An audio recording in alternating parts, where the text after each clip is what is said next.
Inspire teachers network ITN ಅಂತ ನೀವು ಈಗಾಗಲೇ ನೋಡಿರ್ಬೋದು ನಮ್ಮ ಮೆಸೇಜ್ಗಳಲ್ಲಿ. ಸೊ ಆ ಕಾರ್ಯಕ್ರಮ ಶುರು ಆಗಿ ನಮ್ದು 4ನೇ ವರ್ಷ ಅಂತ ಈ ವರ್ಷ. ಸೊ ಮೊದಲಿಗೆ ನಾವು ಉನ್ಮೇಷ ಅಂತ ಹೇಳಿ 2 ದಿನದ ರೆಸಿಡೆನ್ಷಿಯಲ್ ಕ್ಯಾಂಪ್ ಆದ್ಮೇಲೆ ಶಿಕ್ಷಕರಿಗೆ ನಿವಾಸಿ ಶಿಬಿರ ಆದ್ಮೇಲೆ ಸೊ 2 ತಿಂಗಳಿಗೊಮ್ಮೆ ಒಂದು ಎನ್ರಿಚ್ಮೆಂಟ್ ಸೆಷನ್ ಮಾಡ್ಬೇಕು ಅಂತ ಹೇಳಿ 4 ಒಟ್ಟು ಎನ್ರಿಚ್ಮೆಂಟ್ ಸೆಷನ್ ಈಗಾಗಲೇ ಇದು ಕೊನೆಯ ಎನ್ರಿಚ್ಮೆಂಟ್ ಸೆಷನ್ ಅಂತ ಹೇಳ್ಬೋದು. 4ನೇ ಎನ್ರಿಚ್ಮೆಂಟ್ ಸೆಷನ್ ನಮ್ದು 2 ತಿಂಗಳಿಗೊಮ್ಮೆ ಒಂದೊಂದು ಸೆಷನ್ ಅಂತ ಹೇಳಿ 4 ಸೆಷನ್ ನಾವು ಪ್ಲಾನ್ ಮಾಡ್ಕೊಂಡಿದ್ದ ಹಾಗೆ ಇವತ್ತಿಗೆ ಇದು ಕೊನೆಯ ಈ ವರ್ಷದ ಎನ್ರಿಚ್ಮೆಂಟ್ ಸೆಷನ್ ಅಂತಾನೆ ಹೇಳ್ಬೋದು. ಇವತ್ತಿನ ಟಾಪಿಕ್ ಬಂದು ಇನ್ನು ಪರೀಕ್ಷಾ ಸಮಯದಲ್ಲಿ ವಿದ್ಯಾರ್ಥಿಗಳ ಮನಸ್ಥಿತಿ ಮತ್ತು ಶಿಕ್ಷಕರ ಜವಾಬ್ದಾರಿ, ಇದು ತುಂಬಾ ಮುಖ್ಯವಾದಂತಹ ಟಾಪಿಕ್ ಅಂತ ಹೇಳಿ ನಾವು ಇವತ್ತಿಗೆ ಸೆಲೆಕ್ಟ್ ಮಾಡ್ಕೊಂಡಿದೀವಿ. ನಮ್ಮ ಜೊತೆಗೆ ಈಗಾಗಲೇ ಸುಮಾರು ಶಿಕ್ಷಕರಿಗೆ ಪರಿಚಯ ಇದೆ ಅಹೆಡ್ ಸಂಸ್ಥೆ. ನಾವು ಅಹೆಡ್ ಸಂಸ್ಥೆ ಜೊತೆ ಕೊಲಾಬ್ರೇಟ್ ಮಾಡಿಕೊಂಡು ಈ ನಮ್ಮ ಟೀಚರ್ಸ್ ರಿಲೇಟೆಡ್ ಎಲ್ಲಾ ಕಾರ್ಯಕ್ರಮಗಳನ್ನ ಕೂಡ ಮಾಡ್ತಾ ಬಂದಿದ್ದೀವಿ. ಅಹೆಡ್ ಸಂಸ್ಥೆಯ ಸಂಸ್ಥಾಪಕರಾದ ಪರಿಮಳಾಜಿ ಅವರು ಇದ್ದಾರೆ ಸೆಷನ್ ಅಲ್ಲಿ. ಸೊ ಅವ್ರಿಗೆ ವೆಲ್ಕಮ್ ಮಾಡ್ತಾ, ಪ್ಲಸ್ ಅವ್ರ ತಂಡ ಇದೆ, ಸೊ ಅವ್ರಿಗೂ ವೆಲ್ಕಮ್ ಮಾಡ್ತಾ, ಜೊತೆಗೆ ನಮ್ಮ ತಂಡ ಯೂತ್ ಫಾರ್ ಸೇವಾ ಕರ್ನಾಟಕದಾದ್ಯಂತ ಎಲ್ಲೆಲ್ಲಿ ಯಾವ ಚಾಪ್ಟರ್ಸ್ ಅಲ್ಲಿ ವರ್ಕ್ ಮಾಡ್ತಿದೀವೋ ಎಲ್ಲ ಫುಲ್ ಟೈಮರ್ಸ್ ಕೂಡ ಇವತ್ತು ಜಾಯಿನ್ ಆಗಿದ್ದಾರೆ. ಸೊ ಬೇರೆ ಬೇರೆ ಜಿಲ್ಲೆಯಿಂದ ಶಿಕ್ಷಕರನ್ನು ಕೂಡ ಅವರು ಕೂಡ ಮೊಬಿಲೈಸ್ ಮಾಡಿ ಸೆಷನ್ ಬಗ್ಗೆ ತಿಳಿಸಿದ್ದಾರೆ. ಸುಮಾರು ಬೇರೆ ಬೇರೆ ಜಿಲ್ಲೆಗಳಿಂದನೂ ಕೂಡ ನೀವು ಇವತ್ತು ಜಾಯಿನ್ ಆಗಿದ್ದೀರಾ. ಮೊದಲಿಗೆ ನಾನು ಈಗೆಲ್ಲ ಯಾರೆಲ್ಲ ಟೀಚರ್ಸ್ ಜಾಯಿನ್ ಆಗಿದ್ದೀರೋ ನನ್ನ ಕಡೆಯಿಂದ ಮತ್ತೆ ನಮ್ಮ ಸಂಸ್ಥೆ ಕಡೆಯಿಂದ ಸ್ವಾಗತ ಹೇಳ್ತಿದ್ದೀನಿ. ತುಂಬಾ ಸಮಯ ತಗೊಳ್ಳಲ್ಲ. ರಿಸೋರ್ಸ್ ಪರ್ಸನ್ ನ ಪರಿಚಯ ಮಾಡಿ ನಾವು ಈ ಸೆಷನ್ ನ ಶುರು ಮಾಡ್ತೀವಿ. ಪರಿಮಳಜಿ, ಓವರ್ ಟು ಯು. ನಾವು ರಿಸೋರ್ಸ್ ಪರ್ಸನ್ ಪರಿಚಯ ಮಾಡಿ ಸೆಷನ್ ಶುರು ಮಾಡೋಣ. ನಮಸ್ಕಾರ. ಎಲ್ಲ ಶಿಕ್ಷಕರಿಗೂ ಮತ್ತೊಮ್ಮೆ ಆಧಾರದ ಆತ್ಮೀಯ ಸ್ವಾಗತ.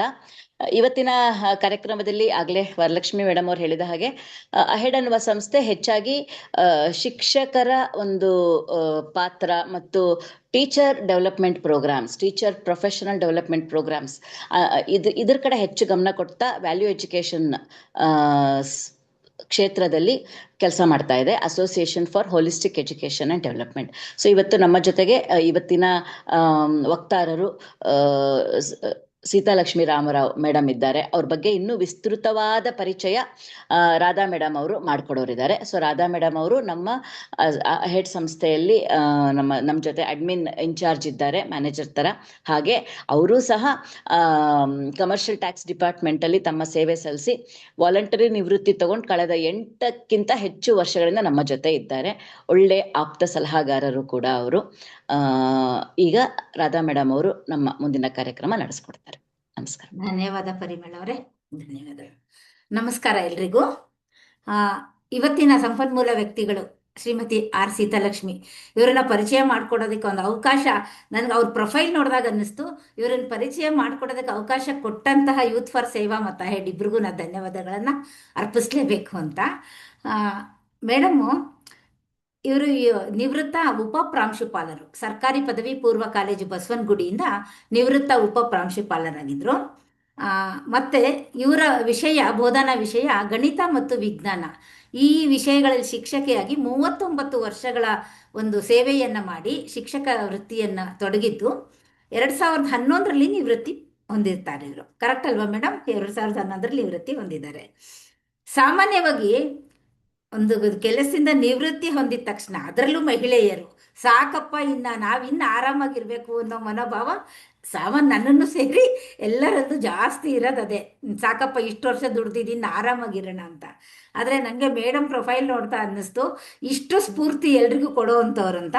ಯಾಕೆಂದರೆ ಮೇಡಮ್ ಈಗ ಅವರು ನಿವೃತ್ತಿ, ಅವ್ರ ಸರ್ವೀಸಲ್ಲಿ ಇದ್ದಾಗ ಆಗ್ಬೋದು, ಈಗ ನಿವೃತ್ತಿ ಹೊಂದಿದ ಮೇಲೇನು ಎಷ್ಟು ಅವರು ಕೆಲಸಗಳನ್ನ ಮಾಡ್ತಿದ್ದಾರೆ ಅಂದರೆ ವಿವಿಧ ಕ್ಷೇತ್ರಗಳಲ್ಲಿ ಅವ್ರನ್ನೂ ತಮ್ಮನ್ನು ತಾವು ತೊಡಗಿಸ್ಕೊಂಡಿದ್ದಾರೆ. ಸಮಾಜಮುಖಿಯಾಗಿ ನೋಡೋ ಹಾಗಿದ್ರೆ ಕರ್ನಾಟಕ ರಾಜ್ಯ ಮಾಧ್ಯಮಿಕ ಶಿಕ್ಷಕ ಸಂಘದ ರಾಜ್ಯ ಮಹಿಳಾ ಪ್ರಮುಖಿಯಾಗಿ ಕಾರ್ಯನಿರ್ವಹಿಸಿದ್ದಾರೆ. ಶಿಕ್ಷಕರಿಗೆ ಹಲವಾರು ತರಬೇತಿಗಳನ್ನ, ಶಿಬಿರಗಳು ಮತ್ತು ಶಿಕ್ಷಕಿಯರು ಎದುರಿಸುತ್ತಿರುವ ಒಂದು ಸಮಸ್ಯೆಗಳ ಬಗ್ಗೆ ಹಲವಾರು ವಿಚಾರ ಸಂಕಿರಣಗಳನ್ನು ನಡೆಸಿರ್ತಾರೆ. ಆಮೇಲೆ ಇಂತಹ ಹಲವಾರು ಯೋಜನೆಗಳಲ್ಲಿ ಸಮಾಜಮುಖಿಯಾಗಿ ತಮ್ಮನ್ನು ತೊಡಗಿಸ್ಕೊಂಡಿದ್ದಾರೆ. ರಾಜ್ಯ ಮಟ್ಟದಲ್ಲಿ ಅಷ್ಟೇ ಅಲ್ಲ, ರಾಷ್ಟ್ರ ಮಟ್ಟ ಹಾಗೂ ಅಂತಾರಾಷ್ಟ್ರ ಮಟ್ಟದಲ್ಲೂ ಇವರ ಒಂದು ಸೇವೆ ಇದೆ. ರಾಷ್ಟ್ರ ಮಟ್ಟದಲ್ಲಿ ಅಂತ ನೋಡಕ್ ಹೋದ್ರೆ ಅಖಿಲ ಭಾರತೀಯ ರಾಷ್ಟ್ರೀಯ ಶೈಕ್ಷಿಕ್ ಮಹಾಸಂಘ, ಇದರಲ್ಲಿ ರಾಷ್ಟ್ರ ಮಟ್ಟದ ಮಹಿಳಾ ಕಾರ್ಯದರ್ಶಿಯಾಗಿ ಮಹಿಳಾ ವಿಭಾಗದಲ್ಲಿ ಸೇವೆ ಸಲ್ಲಿಸಿರ್ತಾರೆ. ಜೊತೆಗೆ ಅಂತಾರಾಷ್ಟ್ರ ಮಟ್ಟಕ್ಕೆ ಹೋಗ ಹಾಗಿದ್ರೆ ಸಾರ್ಕ್ ದೇಶಗಳ ಒಕ್ಕೂಟ, ಎಜುಕೇಷನಲ್ ಇಂಟರ್ನ್ಯಾಷನಲ್ ಸಂಸ್ಥೆ, ಇವರು ನಡೆಸಿದ ಮಹಿಳೆಯರ ವರ್ಕ್ಶಾಪ್ ಅಲ್ಲಿ ನಮ್ಮ ದೇಶವನ್ನ ಪ್ರತಿನಿಧಿಸಿದ್ದಾರೆ ಮೇಡಮ್ನವರು. ಹಾಗೆ ಜೊತೆಗೆ ಇಷ್ಟ ಅಲ್ದೇನೆ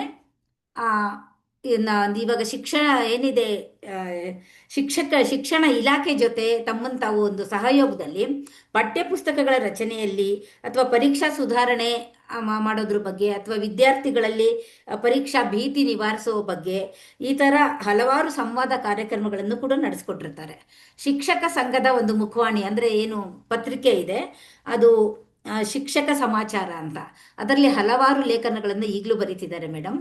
ಮತ್ತೆ ಪ್ರಸ್ತುತ ಈ ಅವರ 75ನೇ ವರ್ಷ ಅನ್ಕೊಳ್ತೀನಿ ನಾನು, ಈ ವಯಸ್ಸಿನಲ್ಲೂ ಅವರು ಶಿಕ್ಷಕ ಸಂಘದ ಪೋಷಕರಾಗಿ ಕೆಲಸ ಮಾಡ್ತಿದ್ದಾರೆ. ಸೊ ಎಲ್ಲ ಶಿಕ್ಷಕರಿಗೂ ಎಷ್ಟು ಸ್ಫೂರ್ತಿ ಅವರ ಕೆಲಸ ಅಂತ ಕೇಳ್ತಿರೋರು ಎಲ್ರಿಗೂ ಅನ್ನಿಸ್ತಿದೆ. ಸೊ ಇವರೊಂದು ಸಣ್ಣ ಪರಿಚಯವನ್ನ ಮಾಡ್ಕೊಡೋಕ್ಕೆ ಅವಕಾಶ ಮಾಡಿಕೊಟ್ಟಿದ್ದಕ್ಕೆ ಧನ್ಯವಾದ ಮೇಡಮ್, ಧನ್ಯವಾದ.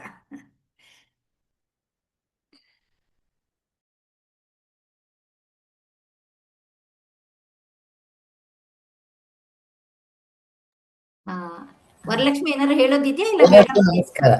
ನಮಸ್ಕಾರ ಮೇಡಮ್. ನಮಸ್ಕಾರ. ಏನು ಇಲ್ಲ ಮೇಡಮ್, ಸೆಷನ್ ಶುರು ಮಾಡ್ಬೋದು. Welcome ma'am. ಸೀತಾಲಕ್ಷ್ಮಿ ಮೇಡಮ್, ನಿಮಗೂ ಕೂಡ.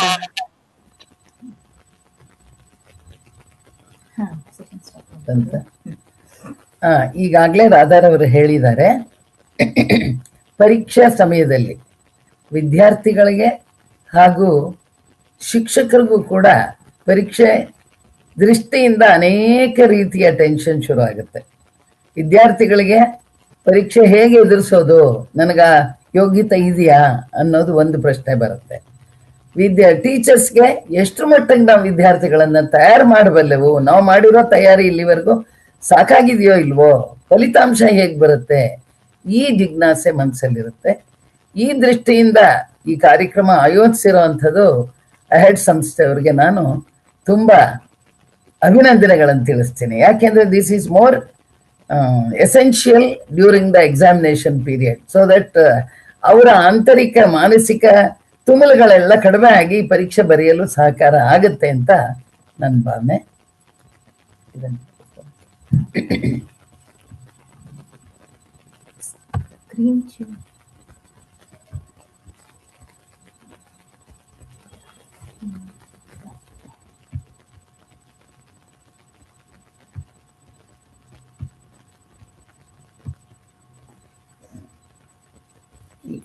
ಇನ್ನು ಹಿಂದಕ್ಕೆ ಹೋಗ್ಬೇಕಲ್ಲ, ಫಸ್ಟ್ ಒಂದು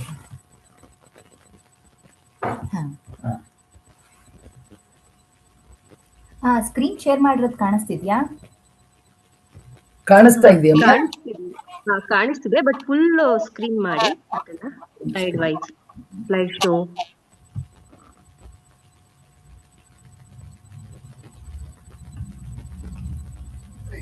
ಪ್ರೆಸೆಂಟೇಷನ್ ಸರಿ ಇದೆ. ಈಗಾಗಲೇ ತಿಳಿಸಿದ ಹಾಗೆ ಪರೀಕ್ಷೆ ಸಂದರ್ಭದಲ್ಲಿ ವಿದ್ಯಾರ್ಥಿಗಳ ಮನಸ್ಥಿತಿ ಯಾವ ರೀತಿ ಇರುತ್ತೆ ಅನ್ನೋದ್ರ ಬಗ್ಗೆ ನಾವು ವಿಚಾರ ವಿನಿಮಯ ಮಾಡಿಕೊಳ್ಳೋಣ.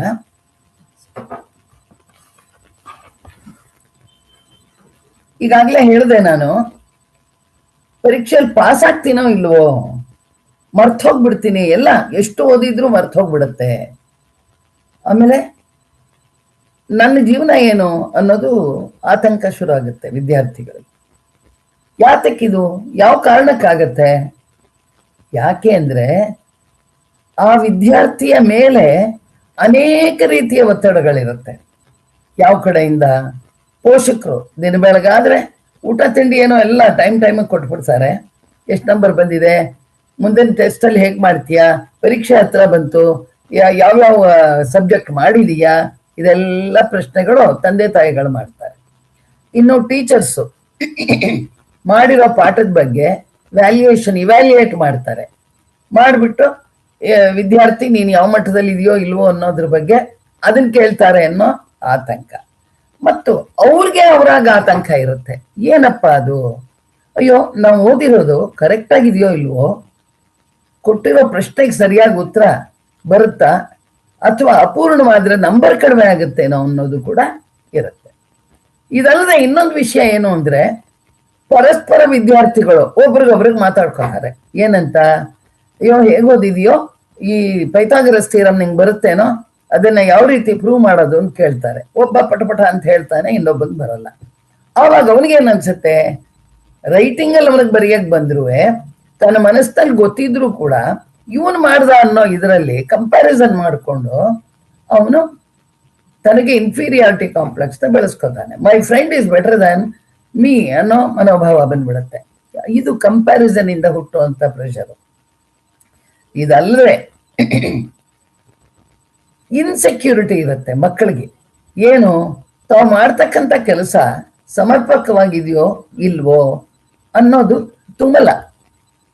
ಅದ್ರ ಜೊತೆಗೆ ಒಂದು ಸಣ್ಣ ಸಣ್ಣ ವಿಷಯದ ಡೌಟ್ಸು, ಅದನ್ನ ಹೆಚ್ಚು ಥಿಂಕ್ ಮಾಡ್ತಾರೆ, ಯೋಚನೆ ಮಾಡ್ತಾರೆ. ಅವಶ್ಯಕತೆ ಇಲ್ಲ, ಅದು ಅಷ್ಟು ಯೋಚನೆ ಮಾಡೋ ಅವಶ್ಯಕತೆನೇ ಇಲ್ಲ. ಮೇನ್ ನಮ್ಗೆ ಏನ್ ಬೇಕು ಅದರ ಬಗ್ಗೆ ಕ್ವಶನ್ಗೆ ಆನ್ಸರು ಯಾವ ಮಟ್ಟದಲ್ಲಿ ಸೂಕ್ತವಾಗಿದೆಯಾ, ಆ ಸಂದರ್ಭಕ್ಕೆ ಸೂಕ್ತವಾಗಿದೆಯಾ, ನಂಬರ್ ಬರೋ ದೃಷ್ಟಿಯಿಂದ ಎಷ್ಟು ಬರೀಬೇಕು ಅದನ್ನ ಅವನು ಯೋಚನೆ ಮಾಡಬೇಕು. ಆದ್ರೆ ಅವನೇನ್ ಮಾಡ್ತಾನೆ, ಹೆಚ್ಚು ಥಿಂಕ್ ಮಾಡ್ತಾನೆ. ಯಾವಾಗ ಯೋಚನೆ ಥಿಂಕಿಂಗು ಎಲ್ಲ ಜಾಸ್ತಿ ಆಗುತ್ತೋ ಪ್ರೆಷರ್ ಡೆವಲಪ್ ಆಗುತ್ತೆ. ಇದೆಲ್ಲ ಕಾರಣದಿಂದ, ಈ ಬಾಹ್ಯ ಒತ್ತಡಗಳಿಂದ, ಪೋಷಕರ ಒತ್ತಡಗಳಿಂದ, ಇದಲ್ಲದೆ ಮ್ಯಾನೇಜ್ಮೆಂಟ್ ಕಡೆಯಿಂದಲೂ ಒಂದು ಒತ್ತಡ ಆಗುತ್ತೆ. ಏನು, ಟೀಚರ್ಸ್ಗಳಿಗೆ ಪ್ರೆಷರೈಸ್ ಮಾಡ್ತಾರೆ. ನೀವು ಪಾಠ ಮಾಡಿದಿರೋ ಇಲ್ವೋ, ಉತ್ತರಗಳು ಹೇಗೆ ತಗೊಂಡಿದ್ದಾರೆ ವಿದ್ಯಾರ್ಥಿಗಳು, ಎಲ್ಲಾ ವಿದ್ಯಾರ್ಥಿಗಳು ಪಾಸ್ ಆಗ್ತಾರಾ, ಈ ಸರಿ ಪರ್ಸೆಂಟೇಜ್ ಆಫ್ ರಿಸಲ್ಟ್ ಜಾಸ್ತಿ ಬಂದ್ಬಿಡ್ಬೇಕಪ್ಪ, ಇಲ್ಲದೆ ಇದ್ರೆ ಡಿಪಾರ್ಟ್ಮೆಂಟ್ನವ್ರು ನಮ್ದೆಲ್ಲ ಇದನ್ನ ಏನೇನು ಅನುಕೂಲ ಬೇಕೋ ಅದನ್ನೆಲ್ಲ ಕಡಿಮೆ ಮಾಡ್ಬಿಡ್ತಾರೆ, ಇನ್ಕ್ರಿಮೆಂಟ್ಸ್ ಎಲ್ಲ ಕಟ್ ಮಾಡ್ಬಿಡ್ತಾರೆ ಟೀಚರ್ಸ್ಗೆ. ಇದೆಲ್ಲ ಟೀಚರ್ಸ್ಗೂ ಪ್ರೆಷರೈಸ್ ಆಗುತ್ತೆ.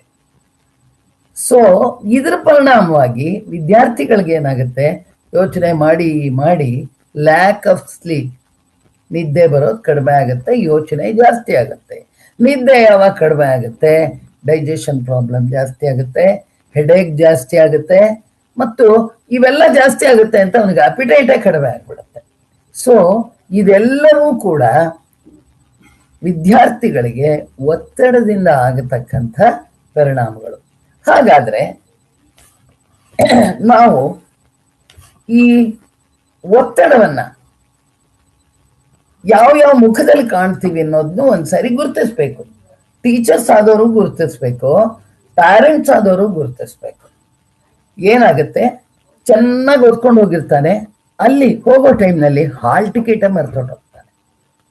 ಆಮೇಲೆ ಪೆನ್ನು ಸರಿಯಾಗಿ ಬರೆಯುತ್ತೋ ಇಲ್ವೋ ಅನ್ನೋದು ನೋಡ್ಕೊಂಡಿರಲ್ಲ. ಅಲ್ಲಿ ಹೆದರಿಕೆಗೆ ಎಲ್ಲಾ ಸರಿಯಾಗಿದ್ರು ಕೂಡ ಬರೆಯೋದಕ್ಕೆ ಕೈಕಾಲು ನಡ್ಗಕ್ಕೆ ಶುರುವಾಗುತ್ತೆ. ಅದಕ್ಕಿಂತ ಮುಖ್ಯವಾಗಿ ಗಳಿಗೆ ಒಂದೊಂದ್ಸರಿ ಬಂದು ಟೀಚರ್ಸ್ನ ಪ್ರಶ್ನೆಗೆ ಉತ್ತರ ಕೇಳ್ತಾನೆ ಇರ್ತಾನೆ. ಡೌಟ್ ಯಾತಕ್ಕೆ ಕೇಳ್ತಾನೆ ಅವನು, ಯಾತ್ರ ಪರಿಣಾಮ ಇದು, ನಿದ್ರಾಹೀನತೆಯಿಂದ ಇವೆಲ್ಲ ಇರಿಟೇಷನ್ನು, ಇಂಬ್ಯಾಲೆನ್ಸಿಂಗ್ ಆಫ್ ಮೈಂಡ್ ಇವೆಲ್ಲ ಶುರು ಆಗುತ್ತೆ. ಆವಾಗ ವಿದ್ಯಾರ್ಥಿಗಳು ಯಾವ ರೀತಿ ಬದಲಾವಣೆ ಆಗ್ತಾರೆ, ಕೆಲವರು ಏನ್ ಮಾಡ್ತಾರೆ, ಅಪ್ಪ ಅಮ್ಮನ ಮೇಲೆ ಕಿರ್ಚಾಡ್ತಾರೆ, ಇಲ್ಲ ತರಗತಿ ವಿದ್ಯಾರ್ಥಿಗಳ ಜೊತೆ ಕಿರ್ಚಾಡ್ತಾರೆ. ಕೆಲವು ವಿದ್ಯಾರ್ಥಿಗಳು, ಎಲ್ಲರೂ ಕಿರ್ಚಾಡಲ್ಲ, ಮತ್ತೆ ಕೆಲವು ವಿದ್ಯಾರ್ಥಿಗಳು ಮಾತಾಡೋದೇ ಬಿಟ್ಬಿಡ್ತಾರೆ, ಮೌನವಾಗಿರ್ತಾರೆ. ಇದೆಲ್ಲ ಇಂಡಿಕೇಶನ್ ಆಫ್ ಮೆಂಟಲ್ ಡಿಸ್ಟರ್ಬೆನ್ಸ್. ನಾನು ಓದಿದ್ದೀನಿ, ಆದ್ರೆ ನೆನಪೇ ಬರಲ್ಲ. ಆ ನೆನಪು ಬರಲ್ಲ ಅನ್ನೋ ಮಾನಸಿಕ ಸ್ಥಿತಿನೇನೆ ಅವ್ರಿಗೆ ಪ್ರೆಷರೈಸ್ ಆಗತ್ತೆ. ಹೀಗೆ ವಿದ್ಯಾರ್ಥಿಗಳಲ್ಲಿ ಅನೇಕ ರೀತಿಯ ಚಿಹ್ನೆಗಳು ಹೊರಗಡೆಗೆ ಕಂಡು ಬರುತ್ತವೆ. ಇದನ್ನ ನಾವು ಟೀಚರ್ಸ್ ಆದವರು ಪ್ರತಿ ವಿದ್ಯಾರ್ಥಿಗಳಿಗೂ ಬೇರೆ ಬೇರೆ ಅವನ ಕೌನ್ಸಿಲಿಂಗ್ ರೀತಿನಲ್ಲಿ ನೋಡಿ, ಅವನ ಮಾನಸಿಕ ಸ್ಥಿತಿ, ಬಿಹೇವಿಯರಲ್ ಪ್ಯಾಟ್ರನ್ ಚೇಂಜಸ್, ಸ್ಟ್ರೆಸ್ ಇಂದ ಆಗ್ತಕ್ಕಂಥ ಪರಿಣಾಮ, ಇದನ್ನ ಒಂದು ವಿದ್ಯಾರ್ಥಿಗಿದ್ದಂಗೆ ಇನ್ನೊಂದು ವಿದ್ಯಾರ್ಥಿಗಿರಲ್ಲ. ಅದನ್ನ ನಾವು ಗುರುತಿಸ್ಬೇಕು. ಕೆಲವರಿಗೆ ಎಲ್ಲರಿಗೂ ಮಾಸಲ್ಲಿ ಹೇಳೋವಂಥ ಪರಿಹಾರ ಇರುತ್ತೆ, ಮತ್ತೆ ಕೆಲವು ಮಕ್ಕಳಿಗೆ ಇಂಡಿವಿಜುವಲ್ ಆಗಿ ಕರೆದು ಮಾತಾಡೋ ಅಂಥದ್ದು ಇರುತ್ತೆ. ಸೊ ನಾವೇನ್ ಮಾಡ್ಬೇಕು, ವಿದ್ಯಾರ್ಥಿಗಳನ್ನ ಕೆಲವರನ್ನ ಪ್ರತ್ಯೇಕವಾಗಿ, ಕೆಲವರನ್ನ ಗುಂಪಿನಲ್ಲಿ ಅವರ ತೊಂದರೆಗಳಿಗೆ ಕಾರಣವನ್ನ ಹುಡುಕಬೇಕು. ಮೇಜರ್ ಕಾರಣ ಏನು ಅಂದ್ರೆ marks oriented examination. Marks is not the major criteria in life. It is not the ultimatum. ಅನೇಕರು ಪರೀಕ್ಷೆನಲ್ಲಿ ಫೇಲ್ ಆಗಿದ್ರು ಕೂಡ ನಿಜ ಜೀವನದಲ್ಲಿ ಅಪ್ಲಿಕೇಶನ್ ಆಸ್ಪೆಕ್ಟ್ ಅಲ್ಲಿ ಬಹಳಷ್ಟು ಮುಂದೆ ಇರ್ತಾರೆ. ಪರೀಕ್ಷೆನಲ್ಲಿ ನಂಬರ್ ತಗೊಂಡು ಪಾಸ್ ಆಗ್ಬಿಟ್ಟ ತಕ್ಷಣ ಜೀವನದ ಗುರಿ ತಲುಪ್ತು ಅನ್ನೋದಲ್ಲ. ಇದು ಮುಖ್ಯವಾಗಿ ಭಯಕ್ಕೆ ಕಾರಣ ವಿದ್ಯಾರ್ಥಿಗಳಲ್ಲಿ. ಆಮೇಲೆ ಟೀಚರ್ಸು ಕೂಡ ಅಷ್ಟೇ, ವಿದ್ಯಾರ್ಥಿಗಳಿಗೆ ನಂಬರು ತಗೊಳ್ಳಿ ಖಂಡಿತ, ಆದ್ರೆ 99% ಮೇಲೆ ತಗೋಬೇಕು, ಪರ್ಸೆಂಟೇಜೇ ಜಾಸ್ತಿ ಆಗ್ಬೇಕು. ಇದರಲ್ಲಿ ಬರೀ ಟೀಚರ್ಸ್ ಒಬ್ಬರದೇ ಅಲ್ಲ, ಮ್ಯಾನೇಜ್ಮೆಂಟ್ ಇದು ಪ್ರೆಷರ್ ಇರುತ್ತೆ. ಅವರು ಕೂಡ ಅರ್ಥ ಮಾಡ್ಕೋಬೇಕು. ಪಾಠ ಮಾಡೋದು ಜವಾಬ್ದಾರಿಯುತವಾಗಿ ವಿದ್ಯಾರ್ಥಿಗಳನ್ನ ತಯಾರು ಮಾಡೋದು ಮುಖ್ಯವೇ ಹೊರತು ರಿಸಲ್ಟ್ ಅವ್ರು ಮಾಡಿರೋ ಶ್ರಮಕ್ಕೆ ಅನುಗುಣವಾಗಿ ಬಂದೇ ಬರುತ್ತೆ. ಆಮೇಲೆ ಇನ್ನೂ ಒಂದು, ಈ ಕ್ವಶನ್ಗೆ ಈ ಉತ್ತರ, ಈ ಕ್ವಶನ್ಗೆ ಈ ಉತ್ತರ, ಮೆಮೊರೈಸೇಷನ್, ವಿಚಾರವನ್ನ ಅರ್ಥ ಮಾಡ್ಕೋಬೇಕು. ಇವಾಗ ಒಂದು ಎನರ್ಜಿ ಇನ್ನೊಂದು ಎನರ್ಜಿಗೆ ಚಲನ ಶಕ್ತಿಯನ್ನ ವಿದ್ಯುತ್ ಶಕ್ತಿಯಾಗಿ ಮಾಡಬಹುದು. ಡ್ಯಾಮ್, KRS ಡ್ಯಾಮ್ ನಲ್ಲಿ ಹರಿತಿರೋ ನೀರನ್ನ ವಿದ್ಯುತ್ ಶಕ್ತಿಯಾಗಿ ಟರ್ಬೈನ್ಗಳ ಮೂಲಕ ಕನ್ವರ್ಟ್ ಮಾಡ್ತಾರೆ ಅನ್ನೋದನ್ನ, ಅದು ಉತ್ತರದಲ್ಲಿ ಇದ್ರೆ ಶಕ್ತಿ ಬದಲಾವಣೆ ಹೊಂದಬಹುದು ಅನ್ನೋದನ್ನ ಉತ್ತರದಲ್ಲಿ ಇದ್ರೆ ಅದನ್ನ ಬರೀ ಉತ್ತರ ಅರ್ಥ ಮಾಡೋದಲ್ಲ, ನಿಜ ಜೀವನದಲ್ಲೂ ಸಂದರ್ಭ ಬಂದಾಗ ಅದನ್ನ ಅರ್ಥೈಸ್ಬೇಕು. ಆವಾಗ ಅವನಿಗೆ ಮೆಮೊರಿ ಬಹಳ ಗಾಢವಾಗಿರುತ್ತೆ. ಮತ್ತು ಇನ್ನೊಂದು, he feels Joy in learning, ಅದನ್ನ ಅವನು ಆನಂದ ಅನುಭವಿಸ್ತಾನೆ. ಕಲಿಕೆಯಲ್ಲಿ ಆನಂದ ಆದ್ರೆ ಈ ಸ್ಟ್ರೆಸ್ಸು, ಈ ಮಾರ್ಕ್ಸ್ ಫೋಬಿಯಾ ಎಲ್ಲವೂ ಕಡಿಮೆ ಆಗುತ್ತೆ. ಮುಖ್ಯವಾಗಿ marks phobia is the main root cause of the stress. Next, ಈ ಫೋಬಿಯಾ, ಈ ಒಂದು ನಂಬರ್ನ ಕಾಯಿಲೆನ ಹೇಗೆ ನಾವು ಓವರ್ಕಮ್ ಮಾಡೋದು? ಇದಕ್ಕೆ ವಿದ್ಯಾರ್ಥಿಗಳಿಗೆ ಅಧ್ಯಾಪಕರಾದವರು ನಾವು ಯಾವ ರೀತಿ ಸಲಹೆ ಸೂಚನೆ ಕೊಡಬೇಕು ಅನ್ನೋದನ್ನ ನಾವು ಅಧ್ಯಾಪಕರಾದವರು ತಿಳ್ಕೋಬೇಕು. ಫಸ್ಟ್ ಥಿಂಗ್, ನಾವು ಅಧ್ಯಾಪಕರು ಕಾಮ್ನೆಸ್ ಕಲ್ತ್ಕೋಬೇಕು. ಹೇಗೆ? ನಾವು ಮಾಡೋ ಪಾಠದಲ್ಲಿ ಚೆನ್ನಾಗಿ ಮಾಡ್ತಾ ಇದ್ದೀವಿ ಮತ್ತು ಪ್ರಶ್ನೆಗೆ ತಕ್ಕಂಥ ಉತ್ತರಗಳನ್ನು ಕೊಡ್ತಿದ್ದೀವಿ, ನಮ್ಮ ವಿಷಯಕ್ಕೆ ಸಂಬಂಧ ಆಗಿ ನಾವು ತಯಾರಿ ಮಾಡ್ತಿದ್ದೀವಿ ಅನ್ನೋದು ಮೊಟ್ಟ ಮೊದಲನೇದಾಗಿ ಟೀಚರ್ಸ್ ಅಲ್ಲೂ ಇರಬೇಕು. ಆವಾಗ ವಿದ್ಯಾರ್ಥಿಗಳಿಗೆ ನಾವು ಹೇಳ್ಬೋದು, ಕಾಮಾಗಿ ಶಾಂತವಾಗಿರ್ತಕ್ಕಂಥದ್ದು. ಅಂದ್ರೆ ವಿದ್ಯಾರ್ಥಿಗಳಿಗೆ ಸ್ಟ್ರೆಸ್ ಆದಾಗ ಪ್ರಾಣಾಯಾಮದ ಮೂಲಕ, ಮೆಡಿಟೇಷನ್ ಮೂಲಕ ಕಾಮಾಗಿ, ಅಥವಾ ನಿಮ್ಗೆ ಬೇರೆ ಎಂಟರ್ಟೈನ್ಮೆಂಟ್ ಬೇಕು, ಒಂದು ಹಾಡು ಕೇಳ್ತೀವಿ ಅಂದಾಗೆ, ಈ ಸಂದರ್ಭದಲ್ಲಿ ಒಂದು ಹೇಳಕ್ ಇಷ್ಟಪಡ್ತೀನಿ, ಕೆಲವು ಮಕ್ಕಳು ಹಾಡು ಕೇಳ್ತಾ ಕೇಳ್ತಾ ಓದಿತ್ವೆ. ಸಾಮಾನ್ಯ ಹೆಂಗಸರುಗಳು ಕೂಡ ಅಷ್ಟೇ, ಅಡುಗೆ ಮನೇಲಿ ಏನಾದ್ರು ಹಾಡು ಹಾಕೊಂಡು ಅವ್ರ ಪಾಡ್ಗೆ ಅವ್ರು ಕೆಲಸ ಮಾಡ್ತಾರೆ. That is their nature. ಅಭ್ಯಾಸ ಆಗೋಗ್ಬಿಟ್ಟಿರುತ್ತೆ. ನೀವು ಓದುವಾಗ ಅದು ಮಾಡ್ಕೊಂಡು ಮಾಡ್ತಿದ್ಯಾ, ಬರೀ ಕಾನ್ಸಂಟ್ರೇಷನ್ ಓದೋದ್ ಕಡೆ ಇರಬೇಕು. ನೋ, ಕಾಮಾಗಿರುವಂಥ ವಾತಾವರಣವನ್ನ ನಾವು ಕಲ್ಪಿಸ್ಬೇಕು. ವಿದ್ಯಾರ್ಥಿಗಳಿಗೂ ನೀವು ಕಾಮ್ ಆಗಿರೋದನ್ನ ಕಲಿಬೇಕು. ನೀವು ದಿನದಲ್ಲಿ ಒಂದು 10 ನಿಮಿಷ, 15 ನಿಮಿಷ, 20 ನಿಮಿಷ ಮೆಡಿಟೇಷನ್ ಮಾಡಿ, ಅಥವಾ ಶಾಂತವಾಗಿರೋ ಹಾಡು ಕೇಳಿ, ನಿಮ್ಗೆ ಏನ್ ಇಷ್ಟ ಬರುತ್ತೋ ಪೇಂಟಿಂಗ್ ಮಾಡಿ, ಈ ರೀತಿ ಮನಸ್ಥಿತಿನ ಕಾಮ್ ಮಾಡಬೇಕು. ಮತ್ತು 10ಕ್ಕೆ 5 ತಗೊಂಡ, ನೀನು ಹೀಗೆ ಓದಿದ್ರೆ ಮುಂದಿನ ಸರಿಯಿಂದ ಫೇಲೇ ಆಗೋದು, ನೀನು 4 ಬರಲ್ಲ, 3ವರೆನೂ ಬರಲ್ಲ, ತಪ್ಪನೆ ಮಾಡ್ತಿರೋದು ಅಂತ. No, that should not be the comment from the teacher. ಅವನು ಎಷ್ಟೇ ಮಾಡಿರ್ಲಿ, ಇನ್ನೊಂದು ರೀತಿನಲ್ಲ, ಅವನಿಗೆ ಇನ್ನೊಂಚೂರು ಮುಂದೆ ಈ ರೀತಿ ಮಾಡಬಹುದೇನಪ್ಪ ಅಂತ ವಿದ್ಯಾರ್ಥಿಗೆ ತೋರಿಸಿ ಚೆನ್ನಾಗಿ ಮಾಡಿದೀಯಾ ಪರವಾಗಿ. ಇದಕ್ಕೊಂದು ಎಕ್ಸಾಂಪಲ್ ಹೇಳ್ತೀನಿ ನಾನು, ತಪ್ಪು ತಿಳ್ಕೊಬಾರ್ದು. ನಮ್ಮನೆಯವರೇ ಒಂದು ನಾಗಭೂಷಣ್ ಅಂತ, ಅವರು 9th ಸ್ಟ್ಯಾಂಡರ್ಡ್ ಅಲ್ಲಿ ಇದ್ದಾಗ ಒಂದು ಭಾಷಣ ಸ್ಪರ್ಧೆ ಏನೋ ಇತ್ತು ಹೊಳೆ ನರಸೀಪುರದಲ್ಲಿ. ಭಾಷಣ ಸ್ಪರ್ಧೆನಲ್ಲಿ ಅವ್ರು ಯಾವತ್ತೂ ಭಾಷಣ ಮಾಡಿದವರಲ್ಲ. ಅವ್ರ ಟೀಚರ್ ಅವ್ರಿಗೆ ಹೇಳಿದ್ರು, ನೀನ್ ಮಾಡ್ತೀಯ ಕಣ, ಹೋಗು ಅಂತ. ಪಾಪ ಹೋದ್ರು, ಯಾಕೆಂದ್ರೆ ಟೀಚರ್ ಮೇಲಿನ ಗೌರವ, ಬರುತ್ತೋ ಬಿಡುತ್ತೋ ಏನೋ ಹೆದರಿಕೆನೂ ಇತ್ತು. ಹೋದ್ರು, ವೇದಿಕೆವರೆಗೂ ಹೋದ್ರು, ವೇದಿಕೆಯಲ್ಲಿ ನಿಂತರು, ಹೆಸರು ಹೇಳಿದ್ರು, ಆಮೇಲೆ ಗೊಳೋ ಅಂತ ಹತ್ಕೊಂಡ್ಬಂದ್ಬಿಟ್ರು. ಆವಾಗ ಅವರು ಟೀಚರ್ ಏನ್ ಹೇಳಿದ್ರು, ಮಗು ಅನೇಕ ವಿದ್ಯಾರ್ಥಿಗಳು ಪಾರ್ಟಿಸಿಪೇಟೇ ಮಾಡಲ್ಲ ಮತ್ತು ವೇದಿಕೆಯನ್ನು ಹತ್ತಲ್ಲ, ಹೀಗಿದೆ ಅಂಥದ್ರಲ್ಲಿ ನೀನು ಹೋಗಿ ಅದು ನಿನ್ನ ಹೆಸರು ಹೇಳಿ ಧೈರ್ಯವಾಗಿ ಹೇಳ್ಬಿಟ್ಟು ಬಂದಿಯಲ್ಲ, ನಿನಗೆ ಒಳ್ಳೆ ಭವಿಷ್ಯ ಇದೆ, ನೀನು ಖಂಡಿತವಾಗ್ಲೂ ಮುಂದೆ ಬರ್ತೀಯ, ಭಾಷಣ ನೀನು ಮುಂದಿನ ದಿನಗಳಲ್ಲಿ ಕಲಿ ಎಂದ್ರು. ಇವತ್ತಿನ ದಿನ ಅವ್ರು 10,000 ಜನ ಆದ್ರೂ ಮಾತಾಡ್ತಾರೆ. It is because of the teacher who has inspired him. ಅದಕ್ಕೆ ನಾನು ಇದು ಎಕ್ಸಾಂಪಲ್ ಕೊಟ್ಟಿದ್ದು. Encouragement is very important, not only in the case of number but in the case of life also. ಯಾವುದೇ ರೀತಿ ನೀವು ಪ್ರೋತ್ಸಾಹ ಕೊಟ್ಟರು ಅದರ ಪ್ರತಿಫಲ ಇದ್ದೇ ಇರುತ್ತೆ. ಪ್ರತಿ ಬಾರಿನೂ ಅವ್ರಿಗೆ ರಿಯಶ್ಯೂರ್ ಮಾಡಬೇಕು, ನಿಂಗೆ ಆಗತ್ತೆ, ನಿಂಗೆ ಸಾಧ್ಯ. Positivity is more important. Negativity ಬಂದ್ಬಿಟ್ರೆ ನಾವು ಏನ್ ಸಾಧಿಸಕ್ಕೂ ಆಗಲ್ಲ. ಸೊ ಆ ದೃಷ್ಟಿಯಿಂದ ಟೀಚರ್ಸ್ ವಿದ್ಯಾರ್ಥಿಗಳಿಗೆ ಆದಷ್ಟು ಪ್ರೋತ್ಸಾಹವನ್ನ ಕೊಡ್ತಾ ಹೋಗ್ಬೇಕು ಮತ್ತು ಒಳ್ಳೆ ದಿಕ್ಕಲ್ಲಿ ಹೋಗೋ ಹಂಗೆ ಮಾಡಬೇಕು. ಡೈರೆಕ್ಷನ್ ಅಂತ ಹೇಳ್ತೀವಿ. ಏನು, ಒಬ್ಬ ವಿದ್ಯಾರ್ಥಿ ಇನ್ನೊಬ್ಬ ವಿದ್ಯಾರ್ಥಿನ ಸೇರಿಸ್ಕೊಂಡು ಏನೋ ಕೆಟ್ಟ ಕೆಲಸ ಕಲ್ತಿರ್ತಾನೆ, ಆವಾಗ ನೀವು ಅವನ್ನ ಬೈದ್ರೆ ಇಟ್ಸ್ ಆಫ್ ನೋ ಯೂಸ್. ಇದರಿಂದ ಆಗ್ತಕ್ಕಂಥ ದುಷ್ಪರಿಣಾಮಗಳೇನು ಅದನ್ನ ಅವನಿಗೆ ಮನವರಿಕೆ ಮಾಡಿಕೊಟ್ಟು, ನಿನ್ನ ಜವಾಬ್ದಾರಿ ಮನೆಯಲ್ಲಿ ಏನು, ಶಾಲೆನಲ್ಲೇನು, ಟೀಚರ್ಸ್ಗಳ ಕಡೆ ನೀನೇನು ಕೃತಜ್ಞತೆ ತೋರಿಸ್ಬೇಕು, ಇದನ್ನೆಲ್ಲ ತಿಳುವಳಿಕೆ ಕೊಟ್ಟು ಅವನ್ನ ಸೂಕ್ತವಾದ ಡೈರೆಕ್ಷನ್ ಅಲ್ಲಿ ಹೋಗೋ ಹಂಗೆ ಮಾಡಿದ್ರೆ ಇದನ್ನ ಪರೀಕ್ಷೆಗೂ ಅಪ್ಲೈ ಆಗತ್ತೆ.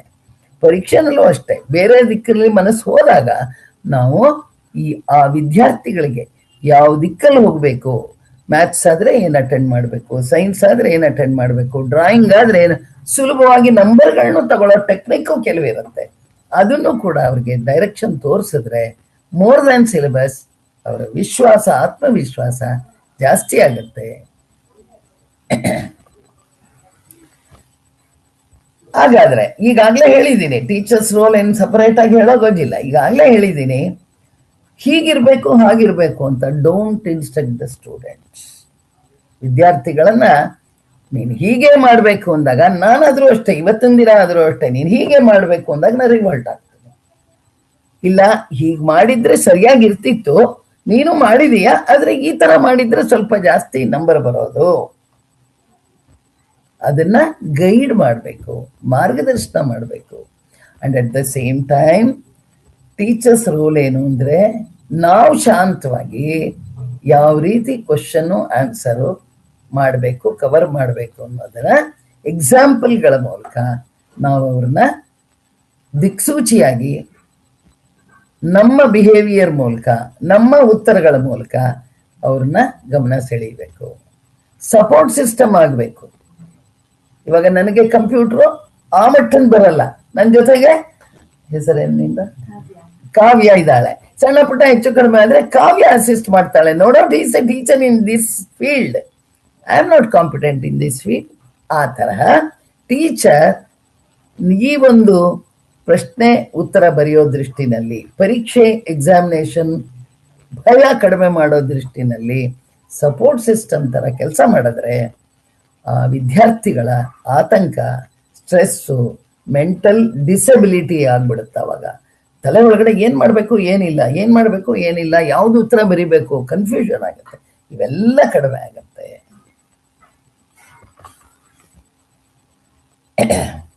ಈಗಾಗಲೇ ಹೇಳಿದೆ, reduce fear, it will reduce the fear.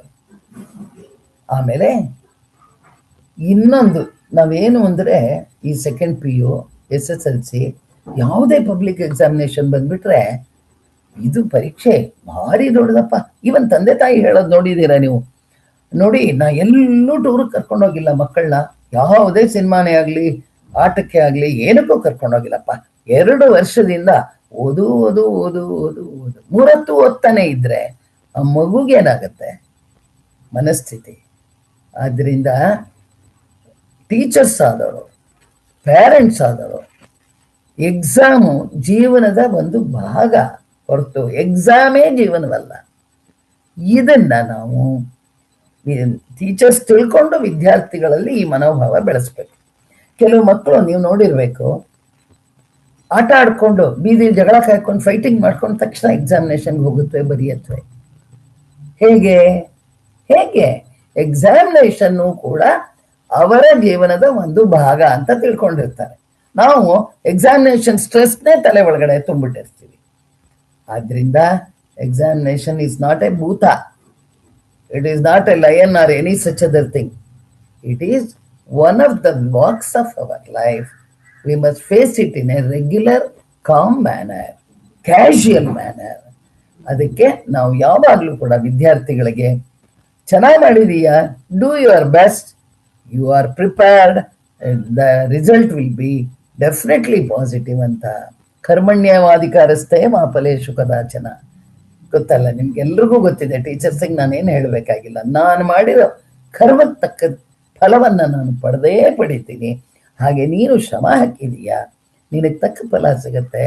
ಆದರೆ ಆ ಫಲ ಸಿಗಬೇಕಾದ್ರೆ ಯಾವ ದಾರಿಯಲ್ಲಿ ಹೋಗ್ಬೇಕು, ಯಾವ ಮೆಂಟಲ್ ಟೆನ್ಷನ್ ಕಡಿಮೆ ಆಗ್ಬೇಕು ಅನ್ನೋದನ್ನ ನಾವು ಟೀಚರ್ಸ್ ಆದವರು ಹೇಳಿದ್ರೆ, ತೋರಿಸ್ಕೊಟ್ರೆ, ನಡೆದು ತೋರಿಸಿದ್ರೆ, ಮಾದರಿಯಾಗಿ ನಮ್ಮ ನಡೆನುಡಿಗಳಲ್ಲಿ ಅಭ್ಯಾಸಗಳಲ್ಲಿ ತೋರಿಸಿದ್ರೆ ಆ ವಿದ್ಯಾರ್ಥಿಯ ಕಾನ್ಫಿಡೆನ್ಸ್ ಇಂಪ್ರೂವ್ ಆಗಿ ಆತ್ಮವಿಶ್ವಾಸ ಜಾಸ್ತಿ ಆಗುತ್ತೆ, ಮೆಮೊರಿ ರಿಕಾಲ್ ಆಗುತ್ತೆ, ಜ್ಞಾಪಕ ಶಕ್ತಿ ಜಾಸ್ತಿನೂ ಆಗುತ್ತೆ. ಮತ್ತು ಪದೇ ಪದೇ ವರ್ಕ್ ಮಾಡಬೇಕು ಅನ್ನೋದನ್ನ ಹೇಳಬೇಕು. ಯಾಕೆ ವರ್ಕ್ ಮಾಡಬೇಕು ಅಂದ್ರೆ, ನಾವು ಎಂಥದೇ ವಸ್ತು ಆಗಲಿ ಕಾಲಕ್ರಮೇಣ ನೆನಪು ಕಡಿಮೆ ಆಗ್ತಾ ವಸ್ತು ಅಂತಲ್ಲ, ಯಾವುದೇ ವಿಷಯವಾಗಲಿ ನೆನಪು ಹೋಗ್ತಾ ಹೋಗುತ್ತೆ. ಈಗ ನಮ್ಮಲ್ಲಿ ವಾಟ್ಸಾಪ್ ಅಲ್ಲಿ ಬರೋ ಮೆಸೇಜಸ್ ಒಂದಷ್ಟು ದಿನ ಆದ್ಮೇಲೆ ಡಿಸಪಿಯರ್ ಆಗ್ಬಿಡುತ್ತೆ.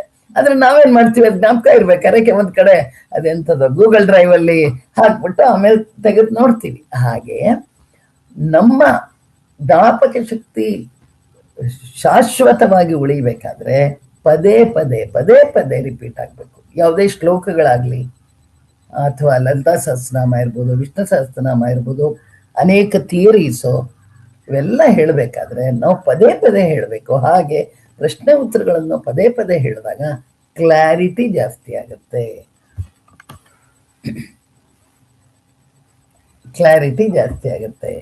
ಮತ್ತೆ ಇನ್ನೊಂದೇನು ಅಂದ್ರೆ, ಕೆಲವು ದೊಡ್ಡ ಪ್ರಶ್ನೆಗಳಿರುತ್ತೆ. ಅವ್ರಿಗೆ ಒಂದು ಪ್ರಶ್ನೆಗೆ ಉತ್ತರ ದೊಡ್ಡದಾಗಿರುತ್ತೆ. ಪ್ರಶ್ನೆ ಏನು ದೊಡ್ಡದಾಗಿರ್ಬೇಕು ಅಂತಿಲ್ಲ, ಉತ್ತರ ದೊಡ್ಡದಾಗಿರುತ್ತೆ. ಬರೆಯೋದಕ್ಕೆ ಉತ್ತರ ನೋಡ್ಬಿಟ್ಟೆ ಹುಡುಗರಿಗೆ ಅಯ್ಯೋ ಇಷ್ಟೊಂದೆಲ್ಲ 2 ಪುಟ 3 ಪುಟ ಈ ಸೋಷಿಯಾಲಜಿ, ಎಕನಾಮಿಕ್ಸ್ ಈ ಥರದ್ದೆಲ್ಲ ಬಹಳ ಮ್ಯಾಥ್ಸ್ ತರ ಪಾಯಿಂಟ್ ಟು ಪಾಯಿಂಟ್ ಏನಿರಲ್ಲ, ಹೇಗಪ್ಪ ಬರೆಯೋದು ಅಂತಿರುತ್ತೆ. ಆವಾಗ ನಾವೇನ್ ಮಾಡ್ಬೇಕು, ಅದನ್ನ ವಿಭಾಗ ಮಾಡಬೇಕು. ಸ್ಮಾಲ್ ವಿಭಾಗ ಮಾಡಿಬಿಟ್ಟು ಆ ಸಿಲೆಬಸ್ನಲ್ಲಿ ಎಷ್ಟೆಷ್ಟು ಕಟ್ ಮಾಡಬಹುದು, ಆಯಾಯ ಪಾಯಿಂಟ್ಗೆ ಅನುಗುಣವಾಗಿ ಕಟ್ ಮಾಡಿ ವಿದ್ಯಾರ್ಥಿಗಳಿಗೆ ಅಷ್ಟಷ್ಟೇ ಭಾಗವನ್ನು ಓದು. ಇವಾಗ ಒಂದು ಕನ್ನಡದ ಕವನ ಇರುತ್ತೆ ಅಥವಾ ಪದ್ಯ ಇರುತ್ತೆ, ಅದರಲ್ಲಿ 8 ಸ್ಟ್ಯಾನ್ಸಾ ಇರುತ್ತೆ. ಅಯ್ಯೋ 8 ಸ್ಟ್ಯಾನ್ಸಾ ನಾನೇ ಹೇಗಪ್ಪ ಓದೋದು? ನೋ, 2 ಸ್ಟ್ಯಾನ್ಸಾ ಇದನ್ನ ಪ್ಯಾರಾ ಓದ್ಲಿ, 2 ಪ್ಯಾರಾ ಆದ್ಮೇಲೆ ತಿರ್ಗಾ ಹಿಂದಿನ ರಿಕ್ಯಾಪ್ಚುಲೇಟ್ ಮಾಡ್ಕೊಳ್ಳಿ, ಅವಾಗ 8 ಬರುತ್ತೆ. ಮೊದಲೇ 8 ಅಂದ್ಬಿಟ್ರೆ ಗಾಬರಿಗೆ ಎಲ್ಲ ಮರ್ತೋಗುತ್ತೆ. This is nothing but planning the schedule. Plan ಮಾಡಬೇಕು. ಪ್ಲಾನ್ ಮಾಡಿಬಿಟ್ಟು ಸ್ಟ್ರೆಸ್ಸಲ್ಲಿ ಮುಖ್ಯವಾದ ಪಾಯಿಂಟು ಪ್ಲಾನಿಂಗ್. ಹೇಗೆ ಓದಬೇಕು, ಬೆಳಗಾಗೆದ್ದು ಸ್ನಾನ ಮಾಡಬೇಕು, ದೇವ್ರಿಗೆ ದೀಪ ಹಚ್ಚಬೇಕು, ಆಮೇಲೆ ಕೂತ್ಕೊಂಡು ಅಮ್ಮ ಕೊಟ್ಟು ತಿಂಡಿ ತಿಂದು ಏನು ಓದಬೇಕು ಟೈಮ್ ಟೇಬಲ್ ಹಾಕ್ಕೋಬೇಕು. ಮತ್ತು ಓದೋದಕ್ಕೆ ಎಷ್ಟು, ಆಟಕ್ಕೆಷ್ಟು, ಊಟಕ್ಕೆಷ್ಟು, ಆಮೇಲೆ ಬೇರೆಯವ್ರ ಜೊತೆ ಚಿಟ್ಚಾಟ್ ಮಾಡೋಕ್ಕೆಷ್ಟು, ರಾತ್ರಿ ಮಲಗಕ್ಕೆಷ್ಟು, ಹಾಡು ಕೇಳೋಕ್ಕೆಷ್ಟು, ಈ ರೀತಿ ಬೆಳಗ್ಗೆಯಿಂದ ಸಂಜೆವರೆಗೂ ನೀವು ಆದಷ್ಟು ಎಲ್ಲನೂ ಕತ್ರಿನಲ್ಲಿ ಪೇಪರ್ ಕಟ್ ಮಾಡ್ದಂಗೆ ಕಳಕ್ಕಾಗೇ ಇರಬೇಕು ಅಂತಲ್ಲ, 5 ನಿಮಿಷ ಈ ಕಡೆ ಆ ಕಡೆ ಹೋದ್ರೂ ಪರವಾಗಿಲ್ಲ. ಟೈಮ್ ಟೇಬಲ್ ಹಾಕ್ಕೊಂಡು ಅದಕ್ಕನುಗುಣವಾಗಿ ನಾವು ಅಭ್ಯಾಸ ಮಾಡ್ತಾ ಹೋದ್ರೆ ಖಂಡಿತವಾಗ್ಲೂ ಈ ಸ್ಟ್ರೆಸ್ಸು ಕಡಿಮೆ ಆಗುತ್ತೆ. ಆಮೇಲೆ ಇನ್ನೊಂದು, ನನಗೆ ಬರುತ್ತಲ್ಲ, ಯಾತಕ್ಕೆ ನಾನು ಬರಿಬೇಕು, ಎಲ್ಲ ಬಾಯಿಲೆ ಬರುತ್ತೆ. ಇವಾಗ ಒಂದು ಮಗ್ಗಿ ತಗೊಳ್ಳಿ, 2 ರಿಂದ 20 ರಿವರ್ಸ್ ಮಗ್ಗಿ ಎಲ್ಲ ಬರುತ್ತೆ ನಮಗೆ. 13 169, 12 144, 25 ಆ ಥರ ಎಲ್ಲ ಬರುತ್ತೆ. ಬಂದಾಗ ಅಯ್ಯೋ ಬರುತ್ತಲ್ಲ, ನಾನು ಯಾಕೆ ಓದಬೇಕು? No, we have to write the answer, we have to practise the answer, not only in ಮಗ್ಗಿ, ಬೇರೆ ಬೇರೆ. The square on the hypotenuse is equal to the sum of the squares on other 2 sides, ಅದು ಬರೀಬೇಕಾಗತ್ತೆ. ಅದನ್ನ ಪೂರ್ತಿ derive ಮಾಡಬೇಕಾಗತ್ತೆ. ಅದನ್ನ example ಇದ್ರ ಮೂಲಕ ಎಲ್ಲ ಕೊಟ್ಟಿರ್ತಾರೆ, ಡ್ರಾಯಿಂಗ್ ಮೂಲಕ ಎಲ್ಲ ಕೊಟ್ಟಿರುತ್ತೆ. ಅಥವಾ ಒಂದು ಗ್ರಾಫ್ ಈಕ್ವೇಶನ್ ಅಲ್ಲಿ y = mx + c, ಮಾಮೂಲಿ ಲೀನಿಯರ್ ಇಕ್ವೇಶನ್ ಬೇರೆ, ಕ್ವಾಡ್ರಾಟಿಕ್ ಇಕ್ವೇಶನ್ ಬೇರೆ, ಈ ರೀತಿ ಇದ್ದಾಗ ನೀವು ಅದನ್ನು ಬೇರೆ ಬೇರೆ ವಿಭಾಗ ಮಾಡಿ ಆನ್ಸರ್ ಬರೆದು ಆ ಆನ್ಸರ್ನ ರಿಪೀಟ್ ಮಾಡಿ ಮಾಡಿ ಪ್ರಾಕ್ಟೀಸ್ ಮಾಡಬೇಕು. ಹಾಡ್ತಾ ಹಾಡ್ತಾ ರಾಗ, ಉಗುಳ್ತಾ ಉಗುಳ್ತಾ ರೋಗ. ನೀವು ಹಾಡದಷ್ಟು ರಾಗಕ್ಕೆ ಮೆಚ್ಯೂರಿಟಿ ಜಾಸ್ತಿ ಆಗುತ್ತೆ, ಕಂಠ ಚೆನ್ನಾಗಾಗತ್ತೆ. ಆದರೆ ಕಾಯಿಲೆ ಕಾಯಿಲೆ ಕಾಯಿಲೆ ಅಂದ್ಕೊಂಡಷ್ಟು ಕಾಯಿಲೆನೇ ಜಾಸ್ತಿ ಆಗುತ್ತೆ. ಆದ್ದರಿಂದ ಯಾವ ಪ್ರಶ್ನೆ 5 ನಂಬರ್ ಪ್ರಶ್ನೆ ಆದರೆ ಎಷ್ಟು, 3 ನಂಬರ್ ಪ್ರಶ್ನೆ ಆದರೆ ಎಷ್ಟು, ಫಿಲಪ್ ದಿ ಬ್ಲಾಂಕ್ಸ್ ಆದರೆ ಯಾವ ಥರ, AB ಪಟ್ಟಿ ಆದರೆ ಯಾವ ಥರ, ಆಮೇಲೆ ಎಪ್ಟಮೈಸೇಷನ್ ಕೊಡ್ತಾರೆ. ಏನು, 2 ಪುಟ ಕೊಟ್ಟಿರ್ತಾರೆ, ಇಂಗ್ಲಿಷ್ ಅಥವಾ ಕನ್ನಡ ಅಥವಾ ಸಂಸ್ಕೃತನೂ ಇರ್ಬೋದು. ಸಾಮಾನ್ಯವಾಗಿ ಭಾಷಾ ವಿಚಾರದಲ್ಲಿ ಕೇಳ್ತಾರೆ. ಎಪ್ಟಮೈಸೇಷನ್ ಅಂದ್ರೆ ಏನು? ಲಿಖಿಯ 10 ಪೇಜ್ ಲಿಖಿಯ ಆಗಬಾರ್ದು. ಎಪ್ಟಮೈಸೇಷನ್ನ ರೆಡ್ಯೂಸ್ ಮಾಡಕ್ ಕೊಡೋದು. 10 ಪುಟ ಬರೆದ್ರೆ ಏನು ಪ್ರಯೋಜನ, ನಂಬರೇ ಕೊಡಲ್ಲ. ಆವಾಗ 3ನೇ ಒಂದು ಭಾಗ ಬರೋ ಹಾಗೆ ಕಾಂಪೌಂಡ್ ಸೆಂಟೆನ್ಸ್ಗಳನ್ನೆಲ್ಲ ಸಿಂಪಲ್ ಸೆಂಟೆನ್ಸ್ ಇದು ಮಾಡಿ ಚಿಕ್ಕ ಚಿಕ್ಕದಾಗಿ 2 ವಾಕ್ಯವನ್ನ ಒಂದೊಂದಾಗೋ ಥರ ಮಾಡಿ ಆ 2 ಪ್ಯಾರಾನ 2 ಪುಟವನ್ನ ಒಂದೇ ಪ್ಯಾರದಲ್ಲಿ ಬರೋ ಹಾಗೆ ಅಥವಾ ಮುಕ್ಕಾಲು ಪುಟದಲ್ಲಿ ಬರೋ ಹಾಗೆ ಸಮರೈಸ್ ಮಾಡಬೇಕು. ಅಂದ್ರೆ ನಿಮಗೆ ಎಪ್ಟಮೈಸೇಷನ್ ಅನ್ನೋದ್ರ ಕ್ಲಾರಿಟಿ ಇರಬೇಕು. ಎಸ್ಸೆ ಬರೆಯೋದನ್ನ ಕ್ಲಾರಿಟಿ ಇರಬೇಕು. ಎಸ್ಸೆ ಅಂದ್ರೆ ದೊಡ್ಡದಾಗಿ ಬರಬೇಕು. ಸೊ ಹೀಗೆ ಕ್ಲಾರಿಟಿನೂ ಇಟ್ಕೊಂಡು ಯಾವ ಕ್ವಶನ್ಗೆ ಯಾವ ಆನ್ಸರ್ ಬರೀಬೇಕು ಅನ್ನೋದನ್ನ ತಿಳ್ಕೊಂಡ್ರೆ ಇಟ್ ರೆಡ್ಯೂಸಸ್ ದ ಸ್ಟ್ರೆಸ್. ಆಮೇಲೆ ಆ ಸ್ಟ್ರೆಸ್ ಜೊತೆಗೆ ವಿದ್ಯಾರ್ಥಿಗಳು ಸಾಮಾನ್ಯ ವಿದ್ಯಾರ್ಥಿಗಳಾಗಿ ವಿತೌಟ್ ಸ್ಟ್ರೆಸ್ ಅಂದ್ರೆ ಮಾನಸಿಕ ತುಮುಲವಿಲ್ಲದೆ ಇರುವಂತಹ ವಿದ್ಯಾರ್ಥಿಗಳಾಗಬೇಕಾದ್ರೆ ಈಗಾಗಲೇ ಕೆಲವು ಸ್ಟೆಪ್ಸ್ ಹೇಳಿದೆ. ಏನು ಅಂತಂದ್ರೆ ಒಂದು ಅರ್ಥ ಮಾಡ್ಕೋಬೇಕು, ಫೀಲಿಂಗ್ ನರ್ವಸ್ ಇಸ್ ನ್ಯಾಚುರಲ್. ಏನು, ಈಗ ನಾನು ಒಂದು ಭಾಷಣ ಮಾಡಬೇಕು, ಒಂದು ಕ್ವಶನ್ ಆನ್ಸರ್ಸ್ ಹೇಳಬೇಕು ಅಂದ್ರೆ ನಾನು ಒಂದು ಸ್ವಲ್ಪ ಗೇರಪ್ ಆಗಿರ್ತೀನಿ. ಆದರೆ ಯಾವುದೇ ವೆಹಿಕಲ್ಲು ಗೇರಪ್ ಆಗಬೇಕೇ ಹೊರತು ಓವರ್ ಗೇರ್ ಆಗಬಾರ್ದು. ಓವರ್ ಗೇರ್ ಆದ್ರೆ ಏನಾಗುತ್ತೆ, ಕಿತ್ತೋಗುತ್ತೆ, ಬರೋದು ಬರಲ್ಲ, ಕ್ಲಚ್ಚು ಬಿಟ್ಟು ಹೋಗುತ್ತೆ. ಸೊ ಹೀಗೆ ನಾವು ನರ್ವಸ್ ಆಗೋದು ಸಹಜ. ಈಗ ಸಣ್ಣ ವಿಚಾರ, ಒಂದು ಅಡುಗೆ ಮಾಡೋದ್ರಿಂದ ಹಿಡಿದು ನೀವು ಅಡುಗೆ ಮಾಡ್ಬೇಕಾದ್ರೆ ಏನು ಮಾಡ್ತೀರಾ, ಯಾವುದು ಎಷ್ಟು ಪ್ರಮಾಣದ ಮೆಣಸಿನ ಪುಡಿಗೆ ಮೆಣಸಿನ್ಕಾಯಿ ಎಷ್ಟು ಹಾಕಬೇಕು, ಕೊತ್ತಂಬರಿ ಬೀಜ, ಜೀರಿಗೆ, ಈ ಥರದ್ದೆಲ್ಲ ಪ್ರಪೋರ್ಷನ್ ಇರುತ್ತೆ. ಆ ಪ್ರಪೋರ್ಷನ್ ಹಾಕೋದು ನಮ್ಮ ತಲೆ ಒಳಗಡೆ ಕ್ಲಾರಿಟಿ ಇದ್ದಾಗ, ಹಿಂದಿನ ಕಾಲದವ್ರಿಗೆಲ್ಲ ತುಂಬಾ ಚೆನ್ನಾಗಿ ಕ್ಲಾರಿಟಿ ಇರೋದು, ಕಣ್ಣು ಮುಚ್ಕೊಂಡು ಬಿಡೋದ್ರಲ್ಲಿ ಮಾಡೋರು. ಆದ್ರೆ ಈಗ ಹುಡುಗಿರು ಮಾತಾಡ್ತಿದ್ರೆ ರೆಡಿ ಫುಡ್ ತಂದ್ಬಿಡ್ತಾರೆ. ಅಲ್ಲ, ಅದಕ್ಕಲ್ಲ ನಾನು ಯಾಕೆ ಹೇಳಿದೆ ಅಂದ್ರೆ, ನರ್ವಸ್ ಯಾಕೆ ಆಗ್ತಾರೆ ಅಂದ್ರೆ ಅವ್ರಿಗೆ ಕ್ಲಾರಿಟಿ ಇರಲ್ಲ. ಕ್ಲಾರಿಟಿ ಯಾವಾಗಿರಲ್ವೋ ಆಂಗ್ಸೈಟಿ ಬಿಲ್ಡಪ್ ಆಗುತ್ತೆ. ಹಾಗಾದ್ರೆ ಈ ಆಂಗ್ಸೈಟಿ ಬರೀ ಓದೋದ್ರಲ್ಲಿ ಕಡಿಮೆ ಇರೋ ವಿದ್ಯಾರ್ಥಿಗಳ್ಗ ಅಲ್ಲ, ರ್ಯಾಂಕ್ ಸ್ಟೂಡೆಂಟ್ಸ್ಗೂ ಇರುತ್ತೆ. ರ್ಯಾಂಕ್ ಸ್ಟೂಡೆಂಟ್ಸ್ಗೆ ಅವ್ರದ್ದೇ ಆದಂತ ಬಿಲ್ಡಪ್. ಏನು, 100ಕ್ಕೆ 100 ಬರಲಪ್ಪ, 99 ಬಂದ್ಬಿಡುತ್ತೆ, ಇನ್ನೊಂದು ನಂಬರ್ ಎಲ್ಲಿ ತಗೊಳ್ಳಪ್ಪ ಅನ್ನೋ ಸ್ಟ್ರೆಸ್ ಇರುತ್ತೆ. ಬಟ್ ನಾವು ಅರ್ಥ ಮಾಡ್ಕೋಬೇಕು, anxiety is not A weakness. ಈ ಆತಂಕ, ತುಮುಲ ಅನ್ನೋದು ಒಂದು ಕೊರತೆ ಅಲ್ಲ, ಸಾಂದರ್ಭಿಕ. ಅದು ಆ ಸಂದರ್ಭಕ್ಕೆ ಬಂದಿರುತ್ತೆ. ಅದನ್ನ ನಾವು how we overcome it, how we solve the problem, how we face the situation ಅನ್ನೋದು ವೆರಿ ಇಂಪಾರ್ಟೆಂಟ್. ಅದನ್ನ ಟೀಚರ್ಸ್ ಅರ್ಥ ಮಾಡಿಕೊಂಡು, ಈಗ ಒಂದು ಹುಡುಗ ಒಂದೊಂಥರ ಪ್ರಶ್ನೆಗಳು ಕೇಳ್ತಿರ್ತಾನೆ. ಒಬ್ಬ ಕೇಳಿದ ಪ್ರಶ್ನೆ ಇನ್ನೊಬ್ಬ ಕೇಳದೇ ಇರ್ಬೋದು. ಆವಾಗ ಆ ಹುಡುಗನ ವಿದ್ಯಾರ್ಥಿಯ ಮನಸ್ಥಿತಿಗೆ ಅನುಗುಣವಾಗಿ ನೀನು ಉತ್ತರ ಕೊಡಬೇಕು. ಅದಕ್ಕೆ ಟೀಚರ್ಸ್ ತಯಾರಾಗಬೇಕು. ಮತ್ತು ಅದು ಅಲ್ಲದೆ ವಿದ್ಯಾರ್ಥಿಗಳ ಮನೆಯಲ್ಲಿ ಪರಿಸ್ಥಿತಿಗಳು ಯಾವ ರೀತಿ ಇರುತ್ತೋ, ಕೌನ್ಸಲಿಂಗ್ ಇಸ್ ವೆರಿ ಇಂಪಾರ್ಟೆಂಟ್. ಅವ್ರ ಅಪ್ಪ ಅಮ್ಮ ಹೇಗೆ, ಇವನ್ ಜೊತೆ ಹೇಗೆ ಬಿಹೇವ್ ಮಾಡ್ತಾ ಇದ್ದಾರೆ, ಅನುಕೂಲಸ್ತರ, ಎಲ್ಲಾ ರೀತಿಯ ಅವನಿಗೆ ಭೌತಿಕವಾದಂಥ ಅನುಕೂಲಗಳನ್ನು ಕೊಟ್ಟಿದ್ದಾರ ತಂದೆ ತಾಯಿ, ಮನೇಲಿ ಹೇಗಿದೆ, ಇದರಿಂದಾಗಿ ಇವನ ಓದಿನ ಮೇಲೆ ಪರಿಣಾಮ ಆಗ್ತದೆ. ಇದನ್ನೂ ಕೂಡ ಟೀಚರ್ಸ್ ಈ ವಿಚಾರದಲ್ಲಿ ಟೀಚರ್ಸ್ ಜವಾಬ್ದಾರಿ ಬಹಳ ಜಾಸ್ತಿ ಇದೆ. ಇದನ್ನ ಅರ್ಥಕೊಂಡು ವಿದ್ಯಾರ್ಥಿಗಳಿಗೆ ನಾವು ಸಂವಹನ ಮಾಡಿದ್ರೆ ಆವಾಗ ಟೆನ್ಷನ್ನು ವಿದ್ಯಾರ್ಥಿಗಳಿಗೂ ಕಡಿಮೆ ಆಗುತ್ತೆ, ಅಧ್ಯಾಪಕರಿಗೂ ಕಡಿಮೆ ಆಗುತ್ತೆ, ಮ್ಯಾನೇಜ್ಮೆಂಟ್ ಕಡೆಯಿಂದ ಬರೋ ಪ್ರೆಷರು ಕಡಿಮೆ ಆಗುತ್ತೆ. It removes the emotional burden. Emotional burden ಹೋಗ್ಬಿಟ್ಟು ಬಾಂಡೇಜ್ ಜಾಸ್ತಿ ಆಗುತ್ತೆ. ವಿದ್ಯಾರ್ಥಿಗಳು ಟೀಚರ್ಸ್ನ ಬಾಂಡೇಜ್ ಜಾಸ್ತಿ ಆಗುತ್ತೆ. ಅಗೈನ್ ವಿದ್ಯಾರ್ಥಿಗಳಿಗೆ ಕಾನ್ಸೆಪ್ಟ್ ಅರ್ಥ ಆಗಬೇಕು. ಯಾವ ವಿಷಯದಲ್ಲಿ ನಾವು ಪ್ರಶ್ನೆನ ನೋಡ್ತಾ ಇದ್ದೀವಿ, ಅರ್ಥ ಮಾಡ್ಕೋತಾ ಇದ್ದೀವಿ, ಅದನ್ನ ನೋಡಿಕೊಂಡು 10 ನಿಮಿಷದಲ್ಲಿ ಬರೆಯೋ ಪ್ರಶ್ನೆನೂ ಇರುತ್ತೆ, 2 ಸೆಕೆಂಡಲ್ಲಿ ಉತ್ತರ ಕೊಡುವಂಥದ್ದು ಇರುತ್ತೆ.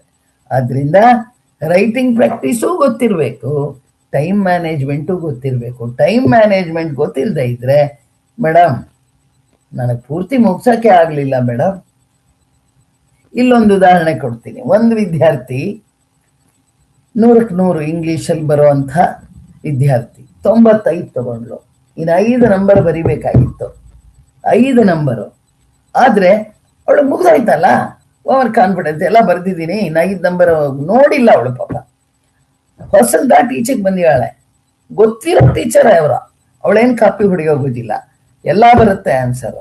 ಆದರೆ ಆ ಗೊತ್ತಿರೋ ಟೀಚರ್ನ, ಮೇಡಮ್ ನಾನು 5 ನಂಬರ್ದು ಹಿಂದ್ಗಡೆ ಇದ್ದಿದ್ದು ಇಲ್ಲಿ ಬಂದು ನೋಡಿದೆ, ದಯವಿಟ್ಟು ನಾ ಬರೀತೀನಿ. ಅವಳಿಗೆ ಮ್ಯಾನೇಜ್ಮೆಂಟ್ ಆಫ್ ದ ಸಿಚುಯೇಷನ್ ಗೊತ್ತಾಗಿಲ್ಲ, ಅದು ಗೊತ್ತಾಗ್ಬೇಕು. ಏನು ಈಚೆಗೆ ಬಂದ್ಗಳು ಅಂತ ಹೇಳ್ತಾಳೆ, what is the use, 5 number ಹೋಯ್ತಾ? ವಿದ್ಯಾರ್ಥಿಗಳಿಗೆ ಹಂಗಾಗಬಾರ್ದು. ಮೊದಲೇನೆ ಪೂರ್ಣವಾಗಿ ಪ್ರಶ್ನೆ ಪತ್ರಿಕೆನ ಫ್ರಮ್ ಟಾಪ್ ಟು ಬಾಟಮ್, ಕಡೆಯಿಂದ ಮೊದಲಿಂದ ಕಡೆವರೆಗೂ ಕೂಡ 4 ಸಾರಿ ಓದಬೇಕು. ಆಮೇಲೆ ಕಷ್ಟವಾದ್ದನ್ನ ಕಡೆಯಲ್ಲಿ ಇಟ್ಕೋಬೇಕು, ಸುಲಭವಾಗಿರೋದನ್ನ ಫಸ್ಟ್ ಮಾಡಬೇಕು, ಸುಲಭದ್ರಲ್ಲೂ ಇನ್ನೂ ಸುಲಭದನ್ನ ಮೊದಲು ತಗೋಬೇಕು. ಹೀಗೆ ಒಂದಾದ್ಮೇಲೆ ಒಂದು ಆರ್ಡರ್ ಆಫ್ ಇದು ಆನ್ಸರಿಂಗ್ನ ಇಟ್ಕೊಂಡು ಟೈಮು ನೋಡಿಕೊಂಡು ಎಕ್ಸಾಮ್ಗೆ ಮುಂಚೆ ಮಾದರಿ ಪ್ರಶ್ನೆ ಪತ್ರಿಕೆಗಳನ್ನ ಬರೆದು ಅಭ್ಯಾಸ ಇದ್ರೆ ಎಕ್ಸಾಮಿನೇಷನ್ ಈಸ್ ಎ ಫನ್.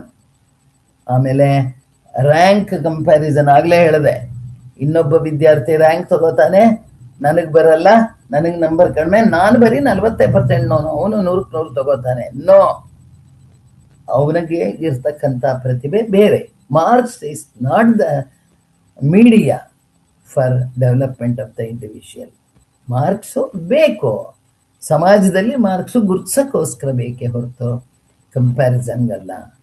ಮತ್ತು ಕಡೆಯಲ್ಲಿ ಓದ್ತೀನಿ ಅನ್ನೋದ ಬಿಟ್ಬಿಡೋದು, ಮೊದಲೆಲ್ಲ ಕಡೆಯಲ್ಲಿ ಓದಿ ಓದಿ ಓದಿ ಏನಾಗುತ್ತೆ, ಲಾಸ್ಟ್ ಮಿನಿಟ್ ಪ್ರೆಷರ್ ಅಂತ ಹೇಳ್ತಾರೆ. ಅದಕ್ಕೆ ಮೊದಲೇ ಪ್ಲಾನ್ ಮಾಡಿ ಓದದ್ದೇ ಆಗೋ ಪ್ರೆಷರ್ಗೂ ಲಾಸ್ಟ್ ಮಿನಿಟಲ್ಲಿ ಆದಾಗ ಅನೇಕರಿಗೆ ಕಣ್ ಕಾಣಲ್ಲ, ಉತ್ತರ ಏನು ಬರಿಬೇಕು ಅಂತ ಗೊತ್ತಾಗಲ್ಲ, ಟೀಚರ್ಸ್ ಹತ್ರ ಮಾತಾಡೋಕ್ಕೆ ಅವ್ರಿಗೆ ಆಗಲ್ಲ, ಇವೆಲ್ಲ ಆಗತ್ತೆ. ಸೊ ಈ ದೃಷ್ಟಿಯಿಂದ focus on your effort, not on marks. ನಿಮ್ಮ ಸಬ್ಜೆಕ್ಟು, ಪ್ರಶ್ನೆ ಇರತಕ್ಕಂಥ ಉತ್ತರದ ಬಗ್ಗೆ ಕಲ್ಪನೆ, whether it is apt or not, time ಎಷ್ಟು ತಗೊಳುತ್ತೆ, ಕಷ್ಟನೋ ಸುಲಭನೋ ಅನ್ನೋದ್ರನ್ನ ಮೊದಲೇ ಪರಿಜ್ಞಾನ ಮತ್ತು ಸ್ಫುಟವಾದ ಅಕ್ಷರಗಳಲ್ಲಿ ಉತ್ತರ ಬರೀಬೇಕು. ನೋಡಿ, ನಾವೆಲ್ಲ ವ್ಯಾಲ್ಯೂಯೇಷನ್ಗೆ ಹೋಗಿದ್ದೀವಿ ಅನೇಕ ಸಾರಿ. ಅಕ್ಷರ ಕ್ಲಿಯರ್ ಆಗಿದ್ದು ಸ್ಫುಟವಾಗಿದ್ದರೆ ನಮಗೆ ಬೇಗ ಬೇಗ ಬೇಗ ಬೇಗ ಓದಕ್ಕೆ ಅನುಕೂಲ ಆಗುತ್ತೆ, ಮಾರ್ಕ್ಸ್ ಕೊಡೋಕ್ಕೂ ಅನುಕೂಲ ಆಗುತ್ತೆ. ನಮ್ಮ ಮನಸ್ಥಿತಿನೆಲ್ಲ ಅವನು ಕೋಳಿ ಕಾಲು ಇದ್ರ ಕಾಲು ಕತ್ತ ಕಾಲು ಬರೆದ್ಬಿಟ್ಟಿದೆ, ಒಂದೇನು ನೋಡೋದು ಅರ್ಥವೇ ಆಗಲ್ಲ ಅಂತ ಹೇಳಿ ಕೋಪ ಬರುತ್ತೆ. ಆ ದೃಷ್ಟಿಯಿಂದ ಬರವಣಿಗೆ ಕೂಡ ಭಾರಿ ಇಂಪಾರ್ಟೆಂಟು. ಯಾವ ಥರ ಬರಿಬೇಕು ಅನ್ನೋದನ್ನ ಅಭ್ಯಾಸ ಮಾಡಿ ಲೆಜಿಬಲ್ ಆಗಿರೋ ಹಾಗೆ, ಗುಂಡಿಗೆ ಬರಿಬೇಕು ಅನ್ನೋ ಹಾಗಿಲ್ಲ, ನಿಮ್ಮ ಅಭ್ಯಾಸಕ್ಕೆ ಅನುಗುಣವಾಗಿ ಲೆಜಿಬಿಲಿಟಿ ಇರಬೇಕು. ಸೊ ಹೀಗೆ ಬರೆಯುವ ಅಭ್ಯಾಸ ಮಾಡಿಕೊಂಡ್ರೆ, these are all the efforts ಮಾಡಿದ್ರೆ ನಿಮ್ಮ ಪರೀಕ್ಷೆ ಫಲಿತಾಂಶ ಅನುಕೂಲ ಆಗುತ್ತೆ. ಮತ್ತು ಟೀಚರ್ ಆದವರು ಇದಕ್ಕೆಲ್ಲ ಸಪೋರ್ಟ್ ಕೊಡಬೇಕು. ನಾನು ಇದುವರೆಗೂ ಏನೇನು ಹೇಳಿದ್ನೋ ವಿದ್ಯಾರ್ಥಿಗಳ ತಯಾರಾಗೋ ದೃಷ್ಟಿಯಿಂದ ಈ ಅಂಶಗಳನ್ನು ಗಮನದಲ್ಲಿ ಇಟ್ಕೊಂಡು, teacher should be A source of stability. When the teacher become A stable person or stable-minded person, the student will automatically gain that capacity. ಇದು ಸ್ಟೆಬಿಲಿಟಿ ಮನೋಭಾವ ಪಡೀತಾರೆ. ಆ ದೃಷ್ಟಿಯಿಂದ ಶಿಕ್ಷಕ ಆದವನು ಶಿಕ್ಷಕನಾಗಬಾರದು, ಗುರು ಆಗಬೇಕು. There is a difference between guru and shikshak. ಶಿಕ್ಷಕನಾದವನು ಹೀಗೆ ಮಾಡು ಹಾಗೆ ಮಾಡು ಅಂತೆಲ್ಲ ಹೇಳ್ತಾನೆ. ಆದ್ರೆ ಗುರು ಆದವನು ಹೇಗೆ ಮಾಡಿ ತೋರಿಸ್ತಾನೆ. ಮಾಡಿ ತೋರಿಸಿ ಅವನ್ನ, ನಿಮಗೆಲ್ಲ ಗೊತ್ತಿದೆ, ತಮಸೋಮ ಜ್ಯೋತಿರ್ಗಮಯ, ಕತ್ತಲೆಯಿಂದ ಬೆಳಕಿನೆಡೆಗೆ ಕಳಿಸುವಂಥವನೇ ಶಿಕ್ಷಕ. ಶಿಕ್ಷಕನ ಕೆಲಸವೇ ಅದು. ಅವನ ಕತ್ತಲೆಯನ್ನ ಹೋಗಿಸಿ ಬೆಳಕನ್ನ ತರ್ತಾನೆ ಜೀವನದಲ್ಲಿ. ಅವನಿಗಿರ್ತಕ್ಕಂಥ ಕನ್ಫ್ಯೂಷನ್ನ ಕಳಿಸ್ತಾನೆ ಮತ್ತು ಅವನ ಆತ್ಮವಿಶ್ವಾಸವನ್ನ ಹೆಚ್ಚಿಸಿ ಅವನಿಗೆ ಇರತಕ್ಕಂಥ ಹೆದರಿಕೆಯನ್ನ ಹೋಗಲಾಡಿಸ್ತಾನೆ. ಇದರಿಂದ ಏನಾಗುತ್ತೆ, ಈ ಹೆದರಿಕೆ ಎಲ್ಲ ಹೋದಾಗ ಅವನಿಗೆ ಸ್ವಲ್ಪ ಆತ್ಮಸ್ಥೈರ್ಯ ಉಂಟಾಗಿ, ಅಬ್ಬಾ ನಾನು ಪರವಾಗಿಲ್ಲ, ಚೆನ್ನಾಗಿ ಓದ್ತೀನಿ, ನಾ ಏನೋ ಅಂದ್ಕೊಂಡ್ಬಿಟ್ಟಿದ್ದೆ, ಬರುತ್ತೆ ನನಗೆ ಅನ್ನೋ ವಿಶ್ವಾಸ ಬರುತ್ತೆ. ಮತ್ತೆ ಆಕ್ಟಿವ್ ಆಗ್ತಾನೆ. ಅವನು ಆಕ್ಟಿವ್ ಆಗಕ್ಕೆ ಕಾರಣ ಯಾರು? ಟೀಚರ್ಸೇನೆ. Teachers are the main source for the students activity, that too in a positive manner. ಧನಾತ್ಮಕವಾಗಿ ಅವನ ಬೆಳವಣಿಗೆ ಆಗಬೇಕು, ರಚನಾತ್ಮಕವಾಗಿ ಬೆಳವಣಿಗೆ ಆಗಬೇಕು. ಮತ್ತು ಕಲಿಕೆಯ ಟೆಕ್ನಿಕ್ಗಳು ಈಗಾಗಲೇ ಹೇಳದ್ನಲ್ಲ, ಸುಲಭದಿಂದ ಕಷ್ಟಕ್ಕೆ, ಆಮೇಲೆ ಸುಲಭದ ಮಾರ್ಕ್ಸ್ಗಳಿಗೆಲ್ಲ ಬೇಗ ಉತ್ತರ ಮಾಡಿಬಿಡ್ಬೇಕು, ಬರವಣಿಗೆ ಚೆನ್ನಾಗಿ ಆಗಬೇಕು, ಪ್ಲಾನ್ ಇದೆಲ್ಲ ಟೆಕ್ನಿಕ್ಸ್ಗಳನ್ನ ಮೊದಲಿಂದಲೂ ಸತತವಾಗಿ ಅಭ್ಯಾಸ ಮಾಡಿಸ್ಬೇಕು. ಪರೀಕ್ಷೆ 2 ತಿಂಗಳಿದೆ ಅಂತ ಮಾಡಿಸಿದ್ರೆ ಉಪಯೋಗ ಬರಲ್ಲ. ಆದ್ರೆ ಈಗಾಗಲೇ ಪರೀಕ್ಷೆಗೆ ಹತ್ರ ಬಂದಿದ್ದೀವಿ, ಈಗ ನೀವೆಲ್ಲ ಮಾಡಿದ್ದೀರಾ ಟೀಚರ್ಸು, ಖಂಡಿತವಾಗ್ಲೂ ವಿದ್ಯಾರ್ಥಿಗಳು ಆಕ್ಟಿವ್ ಆಗಿ ಅದನ್ನೆಲ್ಲ ಪಾಲಿಸ್ತಾರೆ. ಆದ್ರೆ ಪಾಲಿಸೋದಕ್ಕೆ ನೀವು ಮಾರ್ಗದರ್ಶಕರಾಗಬೇಕು. ಮತ್ತು ಓದೋ ಅಭ್ಯಾಸ ಕೂಡ ಅಷ್ಟೇ. ಸುಮ್ಮನೆ ಏನೋ ಓದ್ಬಿಡೋದು, ಉದ್ದಕ್ಕೆ 10 ಪುಟ ಓದಿ 1 ಅಕ್ಷರನೂ ಅರ್ಥವಾಗದೆ ಇದ್ರೆ there is no meaning in reading. ಆಮೇಲೆ ಬರೀ ಗಟ್ಟು ಹೊಡೆಯೋದು, ಗಟ್ಟು ಹೊಡೆದು ಬಿಟ್ಟು ಕಡೆಗೆ ಉತ್ತರ ಬರಬೇಕು ಅಂದ್ರೆ ಮರ್ತು ಹೋಗುತ್ತೆ ಅನೇಕ ಸಾರಿ. ಅರ್ಥ ಮಾಡ್ಕೊಂಡು ಗಟ್ಟು ಹೊಡೆಯೋದನ್ನ ಟೀಚರ್ಸ್ ಹೇಳ್ಕೊಡ್ಬೇಕು. ಗಟ್ಟು ಹೊಡೆಯೋದು ಯಾವ್ದು? ಗಟ್ಟು ಹೊಡೆಯೋಂಥ ವಿಷಯಗಳದ್ದು ಮಾತ್ರ ಗಟ್ಟು ಹೊಡಿಬೇಕು, ಕಾನ್ಸೆಪ್ಟ್ಗಳನ್ನೆಲ್ಲ ಗಟ್ಟು ಹೊಡಿಯೋಕ್ಕೆ ಆಗಲ್ಲ. ಮತ್ತು ತಲೆ ಒಳಗಡೆ ನೆನಪಿನ ಶಕ್ತಿ ಜಾಸ್ತಿ ಮಾಡ್ಕೊಳ್ಳೋದಕ್ಕೆ ಚಿತ್ರ, ಯಾವುದೋ ಒಂದು ಚಿತ್ರ ಬರೀತೀವಿ. ಪ್ರಿಪರೇಷನ್ ಆಫ್ ಕಾರ್ಬನ್ ಡೈಆಕ್ಸೈಡ್ ಇರ್ಬೋದು, ಮತ್ತೊಂದು ಇರ್ಬೋದು ಕೆಮಿಸ್ಟ್ರಿನಲ್ಲಿ, ಅಥವಾ ಇಂಡಿಯಾ ಭೂಪಟ ಇರ್ಬೋದು. ಅದು ಬರೀಬೇಕಾದ್ರೆ ನಿಮಗೆ ಭಾರತ ಬರೀಬೇಕು, ಭಾರತದ ಒಂದು ಚಿತ್ರಣ ನಿನ್ನ ಕಣ್ಮುಂದೆ ಇರಬೇಕು. ಹಾಗೆ ಆಸ್ಟ್ರೇಲಿಯಾ ಬರೀಬೇಕು, ಅಥವಾ ಒಂದು ಮನುಷ್ಯನ ಮುಖ ಬರೀಬೇಕು, ಅಥವಾ ನದಿಗಳು ಬರೀಬೇಕು, ಕ್ಯಾಪಿಟಲ್ಸ್ ಬರೀಬೇಕು. ಆವಾಗ ನಿನಗೆ ತಲೆ ಒಳಗಡೆ ಅದರ ಚಿತ್ರಣ ಬರಬೇಕು. ಚಿತ್ರಣ ಬಂದಾಗ ಆವಾಗ ಏನಾಗುತ್ತೆ, ನಿಮ್ಮ ಕಲ್ಪನೆಗಳು ಒಂದಕ್ಕೊಂದಕ್ಕೆ ಕನೆಕ್ಟ್ ಆಗುತ್ತೆ.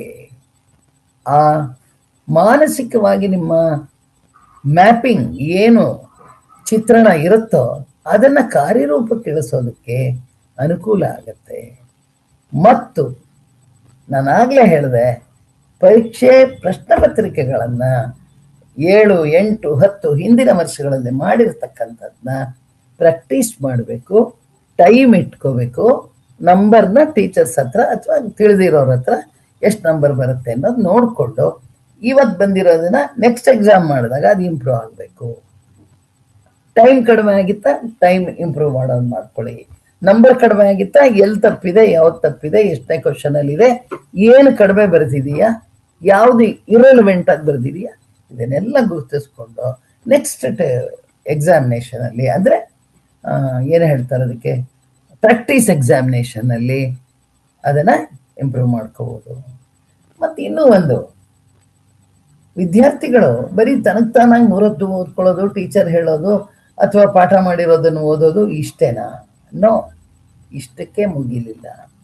ಮುಖ್ಯವಾಗಿ ವಿದ್ಯಾರ್ಥಿಗಳಿಗೆ ಸ್ನೇಹಿತರ ಪರಿಣಾಮ ತುಂಬಾ ಆಗತ್ತೆ. ಸ್ನೇಹಿತರು ಒಬ್ರಿಗೊಬ್ರಿಗೆ ಮಾತಾಡ್ಕೋತಾರೆ, ನಿಮ್ಮಮ್ಮ ಹೇಗೋ, ನಿಮ್ಮಪ್ಪ ಹೇಗೋ, ಆ ಟೀಚರ್ ಹೇಗೋ, ಇವ್ರು ಹೆಂಗ್ ಮಾತಾಡೋದು, ಮತ್ತು ಟೀಚರ್ಗಳಿಗೆ ಹೆಸರು ಇಟ್ಟು ಮಾತಾಡ್ತಾರೆ ಕೆಲವರೆಲ್ಲ. ತಪ್ಪೇನಿಲ್ಲ, it is their right. Enjoy ಮಾಡೋದಕ್ಕೆ ಅವ್ರಿಗೆ ಅದೊಂದು ಖುಷಿ ಅಷ್ಟೇ, ಎದುರಿಗೇನು ಹೇಳಲ್ವಲ್ಲ, ಅಥವಾ ಹೇಳಿದ್ರು ಏನು ತಪ್ಪಿಲ್ಲ. It depends upon the relationship between teacher and student. So ಯಾತಕ್ಕೆ ನಾ ಇದನ್ನು ಹೇಳ್ತಾ ಇದ್ದೀನಿ ಅಂದರೆ, ಗ್ರೂಪ್ ಡಿಸ್ಕಷನ್ಸ್, ವಿದ್ಯಾರ್ಥಿಗಳಲ್ಲೂ ಪರಸ್ಪರ ಗ್ರೂಪ್ ಡಿಸ್ಕಷನ್ ಆಗಬೇಕು, ಟೀಚರ್ಸು ಮತ್ತು ವಿದ್ಯಾರ್ಥಿಗಳು ಅವರಲ್ಲೂ ಗ್ರೂಪ್ ಡಿಸ್ಕಷನ್, ಸಂವಹನ ಚೆನ್ನಾಗಾಗತ್ತೆ, ಕ್ಲಾರಿಟಿ ಚೆನ್ನಾಗಿ ಬರುತ್ತೆ, ವಿಚಾರ ವಿನಿಮಯ ಆದಾಗ ಪಕ್ಕ ಆಗತ್ತೆ ಆನ್ಸರು. ಆಮೇಲೆ ಒಬ್ಬ ವಿದ್ಯಾರ್ಥಿಗೆ ಒಂದ್ರ ಬಗ್ಗೆ ತುಂಬಾ ಶ್ರೀಧರಾಚಾರ್ಯನ ಸೂತ್ರ a² + bx + c = 0 ಅನ್ನೋ ಚೆನ್ನಾಗಿ ಗೊತ್ತಿರುತ್ತೆ. ಹೇಗೆ ನಾವು ರೂಟ್ಸ್ ಆಫ್ ದ ಇಕ್ವೇಶನ್ ಕಂಡುಹಿಡಿಯೋದು ಗೊತ್ತಿರುತ್ತೆ. ಇನ್ನೊಬ್ಬಗೆ ಗೊತ್ತಿರಲ್ಲ. ಆ ವ್ಯಾಲ್ಯೂಸ್ನ ಎಕ್ಸ್ಗೆ ಹೆಂಗೆ ಅಪ್ಲೈ ಮಾಡೋದು ಅನ್ನೋದು ಗೊತ್ತಿರಲ್ಲ. ಅವಾಗ ಅಯ್ಯೋ ನಂಗೆ ಗೊತ್ತೇ ಇಲ್ಲಪ್ಪ, ನಾನು ಮುಂದಕ್ಕೆ ಹೋಗೋದೇ ಇಲ್ಲ ಅಂತ ಅವ್ನ ಮನಸ್ಸು ಹೇಳಿಯುತ್ತೆ. ನೋ, ಆವಾಗ ಕಲ್ತಿರೋ ಹುಡುಗನ ಜೊತೆ ಕೂತ್ಕೊಂಡು ಇದು ಹೇಗಪ್ಪ ಮಾಡೋದು ಅನ್ನೋದನ್ನ ಕಲ್ತ್ಕೊಂಡ್ರೆ ಆವಾಗ ಒಬ್ರಿಗೊಬ್ರಿಗೆ ಕಾನ್ಫಿಡೆನ್ಸ್ನ ಗಟ್ಟಿ ಮಾಡ್ಕೊಳ್ಳೋದಕ್ಕೆ ಅವಕಾಶ ಆಗುತ್ತೆ. ಆದ್ದರಿಂದ ವಿದ್ಯಾರ್ಥಿಗಳು ಗ್ರೂಪ್ ಡಿಸ್ಕಷನ್ಸು ಮತ್ತು ಪರಸ್ಪರ ವಿಚಾರ ವಿನಿಮಯನ ಮಾಡಿಕೊಂಡ್ರೆ ಅನುಕೂಲ ಆಗುತ್ತೆ.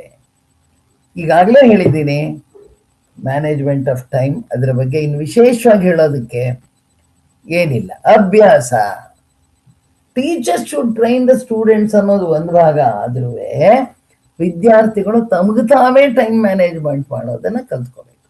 ಈಗ ನಾವು ಇಷ್ಟು ಬೇರೆ ಫೀಲ್ಡಲ್ಲಿ ಇದ್ದು ಒಂದು ಭಾಷಣ ಮಾಡಬೇಕಾದ್ರೆ ಚರ್ಚಿಲ್ ಅನ್ನೋನ್ಗೆ ಭಾಷಣ ಕೇಳಿದ್ರಂತೆ. ಚರ್ಚಿಲ್ ಕೇಳಿದ್ರಂತೆ ಎಷ್ಟೊತ್ತು ಭಾಷಣ ಮಾಡಬೇಕು ಅಂತ. ಯಾಕೆ ಕೇಳ್ತಿದ್ದೀರಾ ಸರ್? ನೋಡಿ, 1.5 ಗಂಟೆ ಭಾಷಣ ಮಾಡ್ಬೇಕಾದ್ರೆ ನಂಗೆ ಟೈಮೇ ಬೇಡ, ಎಷ್ಟು ಬೇಕಾದ್ರೆ ಮಾಡ್ಬಿಟ್ಟು ತಯಾರಿನೇ ಬೇಡ. ಆದರೆ 5 ನಿಮಿಷ ಮಾತಾಡ್ಬೇಕಾದ್ರೆ ನಂಗೆ ತಯಾರಿ ಬೇಕು.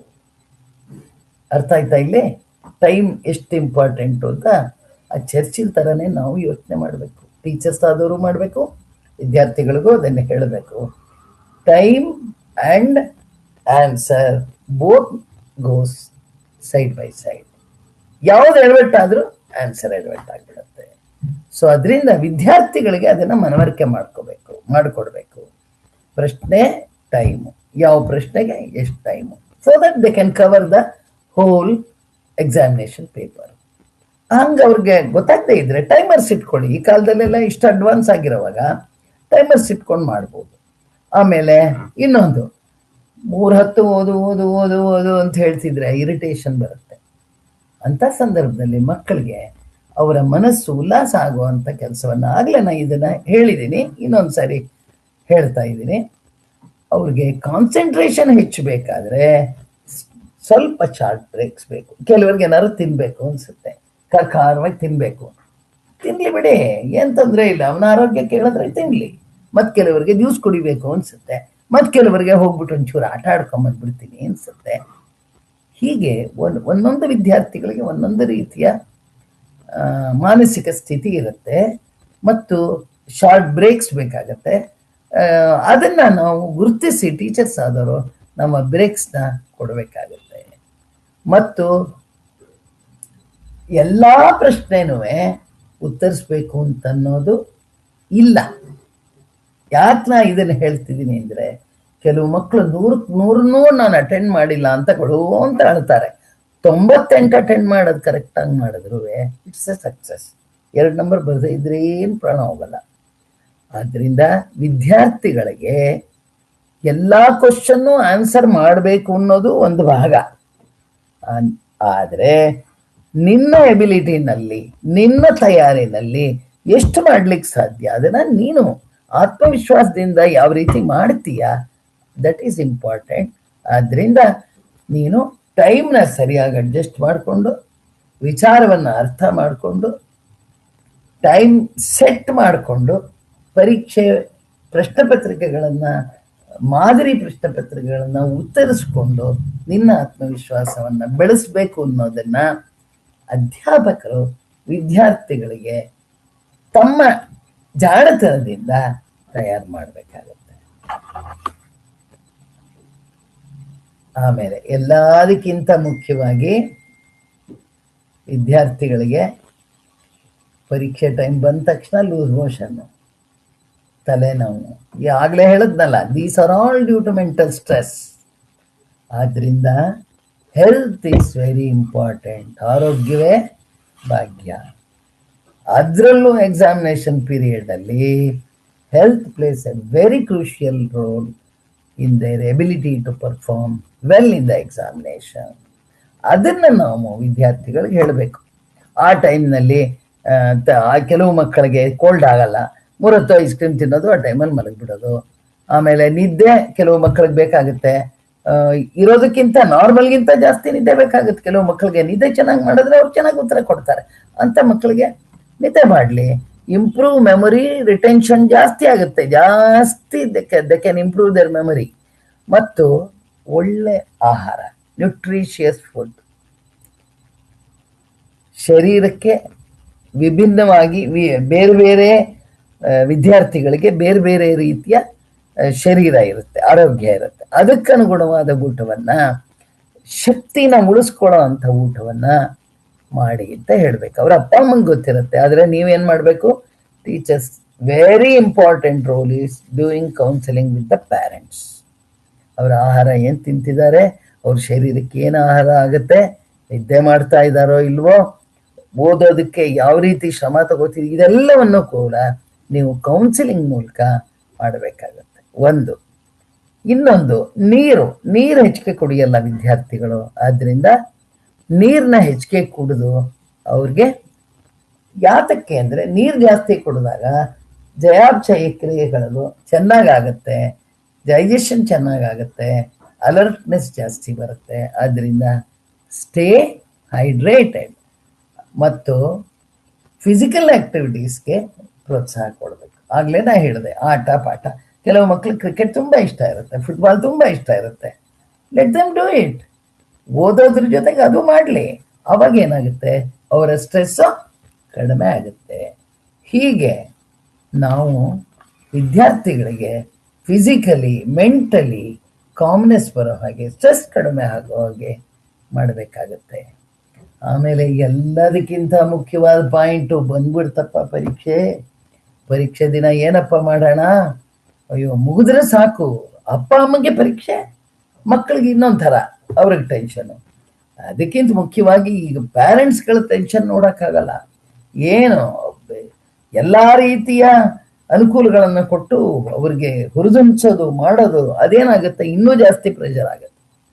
ಫೈನಲ್ ಎಕ್ಸಾಮಿನೇಷನ್ ದಿನ ಕಾಮಾಗಿರ್ಬೇಕು. ಅವರು ಹಾಲ್ ಟಿಕೆಟ್ ತಗೊಂಡಿದ್ದಾರಾ, ಸ್ನಾನ ಶುಚಿ ಮಾಡ್ಕೊಂಡಿದ್ದಾರಾ, ಮತ್ತು ಹೊಟ್ಟೆ ತುಂಬ ತಿಂದಿದ್ದಾರಾ, ಪೆನ್ನು ಪೆನ್ಸಿಲ್ ತಗೊಂಡಿದ್ದಾರಾ, ಗೊತ್ತಾಯ್ತಾ, ಹಾಲ್ ಟಿಕೆಟ್ ಮೇಲೆ ನಂಬರ್ ಎಲ್ಲ ಕರೆಕ್ಟಾಗಿ ನೋಡಿದಾರಾ, ಪ್ರತಿ ಒಂದೊಂದನ್ನು ವಿದ್ಯಾರ್ಥಿನೇ ಗಮನಿಸ್ಕೊಳ್ಳೋ ರೀತಿ ತಂದೆ ತಾಯಿ ಮಾಡಬೇಕು.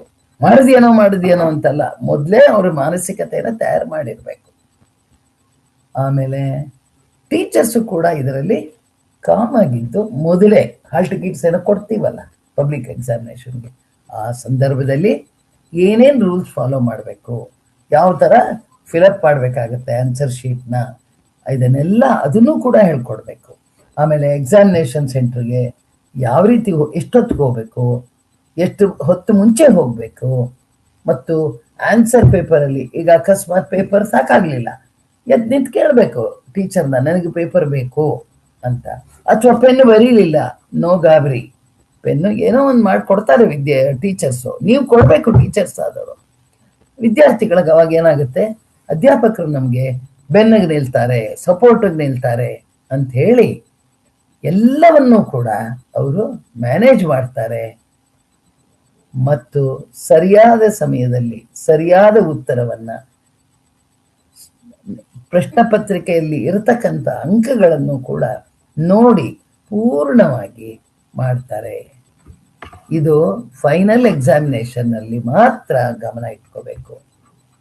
ಆಮೇಲೆ ಹಾಗಾದ್ರೆ ಟೀಚರ್ಸ್ಗೂ ಏನೋ ಒಂದು ರೀತಿ ಸಲಹೆ ಉಂಟಲ್ವಾ, ಅದಕ್ಕೆ ಈ ಕಾರ್ಯಕ್ರಮ ಇಟ್ಟಿರೋದು ಅಲ್ವಾ. ಏನು ಅಂದರೆ, ಯಾವುದೇ ಟೀಚರ್ಸ್ಗಾದ್ರೂ ತುಂಬ ಟೆನ್ಷನ್ ಇರುತ್ತೆ. ಯಾವ ಮಗು ಹೇಗೆ ಮಾಡ್ತಾನೋ, ಪರ್ಸೆಂಟೇಜ್ ರಿಸಲ್ಟ್ ಕಡಿಮೆ ಬಂದುಬಿಟ್ರೆ ನನ್ನ ಇನ್ಕ್ರಿಮೆಂಟ್ ಕಟ್ ಮಾಡಿಬಿಡ್ತಾರೆ, ಸಂಬಳದಲ್ಲಿ ಕಟ್ ಮಾಡಿಬಿಡ್ತಾರೆ, ಗೌರ್ಮೆಂಟಲ್ಲಿ ಇನ್ಕ್ರಿಮೆಂಟ್ ಕಟ್ ಮಾಡ್ತಾರೆ, ಮ್ಯಾನೇಜ್ಮೆಂಟಲ್ಲಿ ಅವ್ರು ಬೈತಾರೆ, ಏನಪ್ಪ ಮಾಡೋದು ಅನ್ನೋದಿರುತ್ತೆ. ಪ್ರತಿ ಸಾರಿನೂ ನಿಮಗೆ ಟೆನ್ಷನ್ ಆದಾಗ ಅಧ್ಯಾಪಕರಾದವರು ನಿಧಾನವಾಗಿ ಉಸಿರು ತಗೊಂಡು ಶಾಂತವಾಗಿ ಬ್ರೀದ್ ಮಾಡಿ ಆಮೇಲೆ ಸಿಚುಯೇಷನ್ನ ಫೇಸ್ ಮಾಡಬೇಕು. ಮತ್ತು ಪಾಠ ಮಾಡುವಾಗಲೂ ಅಷ್ಟೇ ಓ ಅಂತ ಕಿರ್ಚ್ಕೋತಾ ಇರ್ತಾರೆ ವಿದ್ಯಾರ್ಥಿಗಳು, ಅಥವಾ ರಿವೈಸ್ ಮಾಡುವಾಗ ಅವ್ರಿಗೆಲ್ಲ ಗೊತ್ತಿರುತ್ತೆ, ಪಾಠ ಆಗೋಗಿರುತ್ತೆ, ಅದು ಅವ್ರಿಗೆ ಬರುತ್ತಲ್ಲ ಕಿರ್ಚಿತ್ವೆ. ಆವಾಗ ನೀವೇನು ಮಾಡಬೇಕು, ಖಂಡಿತವಾಗ್ಲೂ ಹೊಸ ಪಾಠ ಶುರು ಮಾಡಬಾರ್ದು. ಬೇರೆ ರೀತಿ ಅವರನ್ನು ಡೈವರ್ಟ್, ಕಥೆ ಅಥವಾ ಹಾಡು ಅಥವಾ ಮಕ್ಕಳ ಜೊತೆ ಜೋಕು ಏನಾದರೂ ಒಂದು ಮಾಡಿ ನಿಮ್ಮ ಭಾವನೆಗಳನ್ನು ಅವ್ರ ಜೊತೆ ಖುಷಿಯಾಗಿರೋದಕ್ಕೆ ಹಂಚ್ಕೊಂಡು, ಅಥವಾ ಅವ್ರಿಗಿನ್ನೇನಾದ್ರು ವರ್ಕ್ ಕೊಡೋದು, ಯಾವುದು ಆಕ್ಟಿವಿಟಿ ಬೇಸ್ಡ್ ವರ್ಕು, ಏನೋ ಒಂದು ತಯಾರು ಮಾಡೋ ಅಥವಾ ಕಾಗದದಲ್ಲಿ ಬರೀ ಪೇಂಟ್ ಮಾಡೋ, ಈ ಥರದ್ದು ಏನಾದ್ರು ಕೊಡ್ಬೋದು. ಆಮೇಲೆ ಇನ್ನೊಂದು, as A teacher we should not compare the students. ಇವನು ಹೀಗೆ ನೋಡೋ ಆ ವಿನೋದ ಎಷ್ಟು ಚೆನ್ನಾಗಿ ಬರೀತಿದ್ದಾನೆ, ನೀ ಬರೀತಿಲ್ಲ, ನೋ. ಆ ವಿನೋದ ವಿನೋದಾನೆ, ಈ ಹುಡುಗಾನೆ, ಇವನಿಗನುಗುಣವಾಗಿ ಇವನು ಕಲಿತಾನೆ, ಅವನಿಗನುಗುಣವಾಗಿ ಅವನು ಕಲಿತಾನೆ. ಇಬ್ರು ಅವ್ರವ್ರ ಮಟ್ಟದಲ್ಲಿ ಮುಂದೆ ಬರೋ ಹಾಗೆ ಬ್ಯಾಲೆನ್ಸ್ ಮಾಡಿಕೊಂಡು ಅವರಿಗೆ ಪ್ರೋತ್ಸಾಹ ಕೊಡೋದು ಟೀಚರ್ಸ್ ದ ಕರ್ತವ್ಯ, ಆದ್ಯ ಕರ್ತವ್ಯ.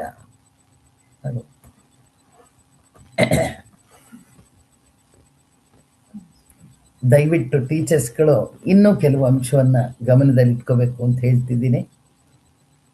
ಮರೀದೆ ಪ್ರತಿ ಟೆಸ್ಟು, ಪ್ರತಿ ಎಕ್ಸಾಮ್ ಆದಮೇಲೆ ಅಥವಾ ವಿದ್ಯಾರ್ಥಿಗಳ ಬಿಹೇವಿಯರಲ್ಲಿ ವ್ಯತ್ಯಾಸಗಳಾದರೆ, ಕ್ಲಾಸಲ್ಲಿ ಏನಾದ್ರು ಅಹಿತಕರ ಘಟನೆ ಆದರೆ, ಇವೆಲ್ಲವನ್ನು ಸುಲಭವಾಗಿ ಪರಿಹಾರ ಕಂಡುಕೊಳ್ಳೋಕ್ಕೆ ಒಂದೇ ಒಂದು ಮಾರ್ಗ, ಕೌನ್ಸಿಲಿಂಗ್ ವಿತ್ ಪ್ಯಾರೆಂಟ್ಸ್. ಕೌನ್ಸಿಲಿಂಗ್ ನೀವು ಎಷ್ಟು ಮಾಡ್ತೀರೋ ಅದಕ್ಕೆ ತಕ್ಕಾಗಿ ಪ್ಯಾರೆಂಟ್ಸ್ಗೂ ನೀವು ಗೈಡ್ ಮಾಡ್ಬೋದು, ವಿದ್ಯಾರ್ಥಿಗಳಿಗೂ ಕೂಡ ಸರಿಯಾದ ದೃಷ್ಟಿನಲ್ಲಿ ಹೋಗೋದಕ್ಕೆ ಅನುಕೂಲ ಮಾಡ್ಬೋದು. ಮತ್ತು ಇನ್ನೂ ಒಂದು, ಹೆಲ್ತಿ ಕಾನ್ವರ್ಸೇಷನ್. ನಿಮ್ಮ ಹುಡುಗ ಹೀಗೆ ಮಾಡ್ದ, ಹುಡುಗನ ಜೊತೆ ಏನೋ ಫೈಟಿಂಗ್ ಮಾಡ್ದ, ನೋ. ಒಳ್ಳೆಯದನ್ನು ತೆಗೆದುಕೊಂಡು ಯಾವ ರೀತಿ ಅವನ್ನ ಬದಲಾವಣೆ ಮಾಡ್ಬೋದು ಅನ್ನೋದ್ರ ಬಗ್ಗೆ ಯೋಚನೆ ಮಾಡಿ ಪ್ಯಾರೆಂಟ್ಸ್ಗಳಿಗೂ ಓಹೋ ನಮ್ಮ ಹುಡುಗ ಮುಂದೆ ಇಂಪ್ರೂವ್ ಆಗ್ತಾನೆ ಅನ್ನೋ ವಿಶ್ವಾಸ ಬೆಳೆಸೋ ರೀತಿ ಅವ್ರನ್ನ ಸಂಪರ್ಕದಿಂದ ಅವರ ಪೋಷಕರ ಮಾನಸಿಕತೆಯನ್ನ ಬದಲಾಯಿಸ್ಬೋದು. ಎಲ್ಲರ ಮನೆಗಳಲ್ಲೂ ಪೋಷಕರು ವಿದ್ಯಾವಂತರಿರಲ್ಲ. ಕೆಲವರ ಮನೇಲಿ ವಿದ್ಯಾವಂತರಿರ್ತಾರೆ, ಕೆಲವರ ಮನೇಲಿ ವಿದ್ಯಾವಂತರಿರಲ್ಲ. ಬರೀ ಎಜುಕೇಶನ್ ಇಂದ ಮಾತ್ರ ವಿದ್ಯೆ ಅಂತಲ್ಲ, ಬಾಕಿ ಬಿಹೇವಿಯರ್ ಇಂದಾನು ಕೂಡ ಸಂಸ್ಕಾರವನ್ನು ಕಲಿಸ್ಬೋದು. ಆಸ್ ಎ ಪೇರೆಂಟ್ ನನ್ನ ಜವಾಬ್ದಾರಿ ಏನು ಅನ್ನೋದನ್ನ ಅವ್ರಿಗೆ ಮನವರಿಕೆ ಮಾಡಿಕೊಡ್ಬೇಕು. ಕೆಲವ್ರು ಹೇಳ್ತಾರೆ, ನೋಡಿಪ್ಪ ನಾನು ಬರೀ ಆಟೋ ಡ್ರೈವರು, ನಾನೇನು ಓದಿಲ್ಲ, ನನ್ನ ಮಗನಾದ್ರು ಚೆನ್ನಾಗಿ ಓದಲಿ ಅಂತ ಕಳಿಸ್ತಿದ್ದೀನಿ ಅಂತ. ಆವಾಗ ಅವ್ನಿಗೆ ಹೇಳಬೇಕು, ಆಟೋ ಡ್ರೈವರ್ ಇರ್ಬೋದು, ಎಕನಾಮಿಕಲಿ ಬ್ಯಾಕ್ವರ್ಡ್ ಇರ್ಬೋದು, ಬೇರೆ ಇದರಿಂದ ಬಂದಿರ್ಬೋದು, ಸಂಸ್ಕಾರ ಮುಖ್ಯಪ್ಪ. ನಿನ್ನ ಮಗನ ಓದಿಸ್ತಾ ಇದೆಯಾ ನೀನು, ಅದು ನಿನ್ನ ಸಂಸ್ಕಾರ. ನಿನ್ನ ಒಳ್ಳೆ ಗುಣಗಳನ್ನು ಮಕ್ಕಳಿಗೆ ಹೇಳು. ಓದೋ ವಿಚಾರದಲ್ಲಿ ನಾವು ಗೈಡ್ ಮಾಡ್ತೀವಿ, ಅವನು ಹೇಗೆ ಓದ್ತಿದ್ದಾನೆ ಇಲ್ಲ ಅನ್ನೋದ್ರ ಬಗ್ಗೆ ನೀವು ವರದಿ ನನಗೆ ಕೊಡಿ, ಇಂಪ್ರೂವ್ ಮಾಡೋಣ ಇಬ್ರು ಸೇರಿ. This is A team work, this is not A individual effort ಅಲ್ಲ. ಇದು ವಿದ್ಯಾರ್ಥಿ, ಪೋಷಕ, teacher and management along with the education department. ಈ ಎಜುಕೇಶನ್ ಡಿಪಾರ್ಟ್ಮೆಂಟ್ನಲ್ಲಿ ಇರತಕ್ಕಂಥ ಸಲಹೆಗಳು ಅನೇಕ ಇರುತ್ತೆ, ಅದನ್ನು ಕೂಡ ವಿದ್ಯಾರ್ಥಿಗಳಿಗೆ ಅಳವಡಿಸಿ ನಾವು ವಿದ್ಯಾರ್ಥಿಗಳನ್ನ ಫಿಯರ್ನ ಕಡಿಮೆ ಮಾಡಬಹುದು. ಇದು ಈ ಚಾಕಚಕ್ಯತೆ ಟೀಚರ್ಸ್ಗಲ್ದೆ ಮತ್ತಾರಿಗೂ ಇರಲ್ಲ. ಎಕ್ಸ್ಟ್ರಾ ಕರಿಕ್ಯುಲರ್ ಮಾಡಿದಾಗ ಪ್ರೈಸ್ ಕೊಡೋ ಅಂಥದ್ದು, ಸಣ್ಣ ಪುಟ್ಟ ಟಿಪ್ಸ್ ಕೊಡೋ ಅಂಥದ್ದು, ಆ ರಿಸಲ್ಟ್ ಬಂದಾಗ, ಬರೀ ರಿಸಲ್ಟ್ ಬಂದಾಗ ಮಾತ್ರ ಅಲ್ಲ, ಸಣ್ಣದು ಏನಾರು ಒಂದು ಮಾಡಿಸಿ, SRA ಕಾಂಪಿಟೇಷನ್ ಇರ್ಬೋದು, ಆಮೇಲೆ ಆಶುಭಾಷಣ ಸ್ಪರ್ಧೆ ಇರ್ಬೋದು, ಏನೋ ಒಂದು ಸ್ಕೂಲ್ ಆಕ್ಟಿವಿಟೀಸ್ನೇ ಮಾಡಿಸಿದಾಗ ಒಂದು ಸಣ್ಣ ಪೆನ್ಸಿಲ್ ಕೊಡಿ, ಒಂದು ಚಾಕ್ಲೇಟ್ ಕೊಡಿ, ಅವು ಖುಷಿಯಾಗುತ್ತೆ. ಅವಕ್ಕೆ ಮಕ್ಕಳು ನಿಮ್ಮ ಹತ್ರ ಬರ್ತಾರೆ. ಆವಾಗ ನೀವು ಹತ್ರ ಬಂದಾಗ ಕಾದ ಕಬ್ಬಣಕ್ಕೆ ಏಟ್ ಹಾಕಿದ್ರೆ ಏನಾಗುತ್ತೆ, ತನ್ನ ರೂಪ ಬದಲಾವಣೆ ಆಗುತ್ತೆ, ನಮಗೆ ಬೇಕಾದ ರೂಪ ಬರುತ್ತೆ. ಸೊ ಅದರಿಂದ ಟೀಚರ್ಸ್ ರೋಲು ತುಂಬ ತುಂಬ ಇಂಪಾರ್ಟೆಂಟು. ಮತ್ತು ಭಾವನಾತ್ಮಕವಾದ ಸಂಬಂಧವನ್ನು ನಾವು ಅಧ್ಯಾಪಕರು ವಿದ್ಯಾರ್ಥಿಗಳ ಜೊತೆ ಹೊಂದಿದ್ರೆ ಮಾತ್ರ ನಾವು ಮಾಡೋ ಅಂಥ ಪಾಠ ಫಲಪ್ರದವಾಗುತ್ತೆ ಮತ್ತು ಕಲಿಕೆಗೆ ಪೂರಕವಾಗುತ್ತೆ. ಈಗ ವಿದ್ಯಾರ್ಥಿಗಳಿಗೆ ಒಂದೇ ಒಂದು ಮೆಸೇಜ್ನ ಕೊಡ್ತೀನಿ, ನಿಮ್ಮ ಬುದ್ಧಿವಂತನ ಅಳೆಯೋದಕ್ಕೆ ಪರೀಕ್ಷೆ ಅಲ್ಲ. ನಿಮ್ಮಲ್ಲಿನ ಅರ್ಥೈಸುವಿಕೆ ಎಷ್ಟು ಮಟ್ಟಿಗಾಗಿದೆ ಅನ್ನೋದಕ್ಕೆ ಎಕ್ಸಾಮಿನೇಷನ್ ಒಂದು ಅಳತೆಗೋಲು ಅಷ್ಟೇ. ಇದು ಗಮನದಲ್ಲಿರಲಿ. ಸೊ ಆ ದೃಷ್ಟಿಯಿಂದ ಮಕ್ಕಳೇ, ನೀವು ಹೇಳಬೇಕು ಮಕ್ಕಳಿಗೆ, ಮಕ್ಕಳೇ ಹೆದರಿಕೆ ಬೇಡ, ಪರೀಕ್ಷೆ ಒಂದು ಫನ್ ಆಟ. ಅದರಿಂದ ಸ್ಟೂಡೆಂಟ್ಸ್ಗೆ ಪ್ರೆಷರ್ ಕಡಿಮೆ ಆಗುತ್ತೆ ಮತ್ತು ಆತ್ಮವಿಶ್ವಾಸ ಜಾಸ್ತಿ ಆಗುತ್ತೆ ಮತ್ತು ಕಲಿಕೆ ಆನಂದದಾಯವಾಗುತ್ತೆ. ಭಯದ ಅನುಭವ ಕಡಿಮೆ ಆಗ್ತಾ ಹೋಗುತ್ತೆ. ಸೊ ಆ ದೃಷ್ಟಿಯಿಂದ ನಾನು ಅಧ್ಯಾಪಕರಲ್ಲಿ ವಿನಮ್ರವಾಗಿ ಕೇಳ್ಕೊಳ್ಳೋದೇನು ಅಂದರೆ, ಭಗವಂತ ನಮಗೆ ಎಂಥ ಒಳ್ಳೆ ಸ್ಥಾನ ಕೊಟ್ಟಿದ್ದಾನೆ. ಗುರುವಿನ ಸ್ಥಾನ ಅಷ್ಟು ಸುಲಭ ಅಲ್ಲ. ಆ ಗುರು ಆದವನು ಗುರುವಿನ ಸ್ಥಾನದಲ್ಲಿಯೇ ವಿದ್ಯಾರ್ಥಿಗಳನ್ನು ನಿಂತು ಆದರ್ಶದ ಗುರುವಾಗಿ ವಿದ್ಯಾರ್ಥಿಗಳಿಗೆ ಪರೀಕ್ಷಾ ಉತ್ತರಗಳನ್ನು ಸಮರ್ಥವಾಗಿ ವಿಶ್ವಾಸದಿಂದ ನಿರ್ದಿಷ್ಟವಾದ ಉತ್ತರಗಳನ್ನು ಬರೆಯೋ ಹಾಗೆ ತಯಾರು ಮಾಡೋ ದಿಶೆಯಲ್ಲಿ, ಮಾನಸಿಕ ಒತ್ತಡವನ್ನು ಕಡಿಮೆ ಮಾಡೋ ದೃಷ್ಟಿನಲ್ಲಿ ಅಧ್ಯಾಪಕರು ಕೆಲಸ ಮಾಡ್ತಾರೆ ಅಂತ ಭಾವಿಸಿ ಎಲ್ಲ ಅಧ್ಯಾಪಕರುಗಳಿಗೂ ನಾನು ನನ್ನ ಅಭಿನಂದನೆಗಳನ್ನ ತಿಳಿಸ್ತೀನಿ. ಮತ್ತು ನನಗೆ ವಿಶ್ವಾಸ ಇದೆ, teachers are always teachers only. ಧನ್ಯವಾದ.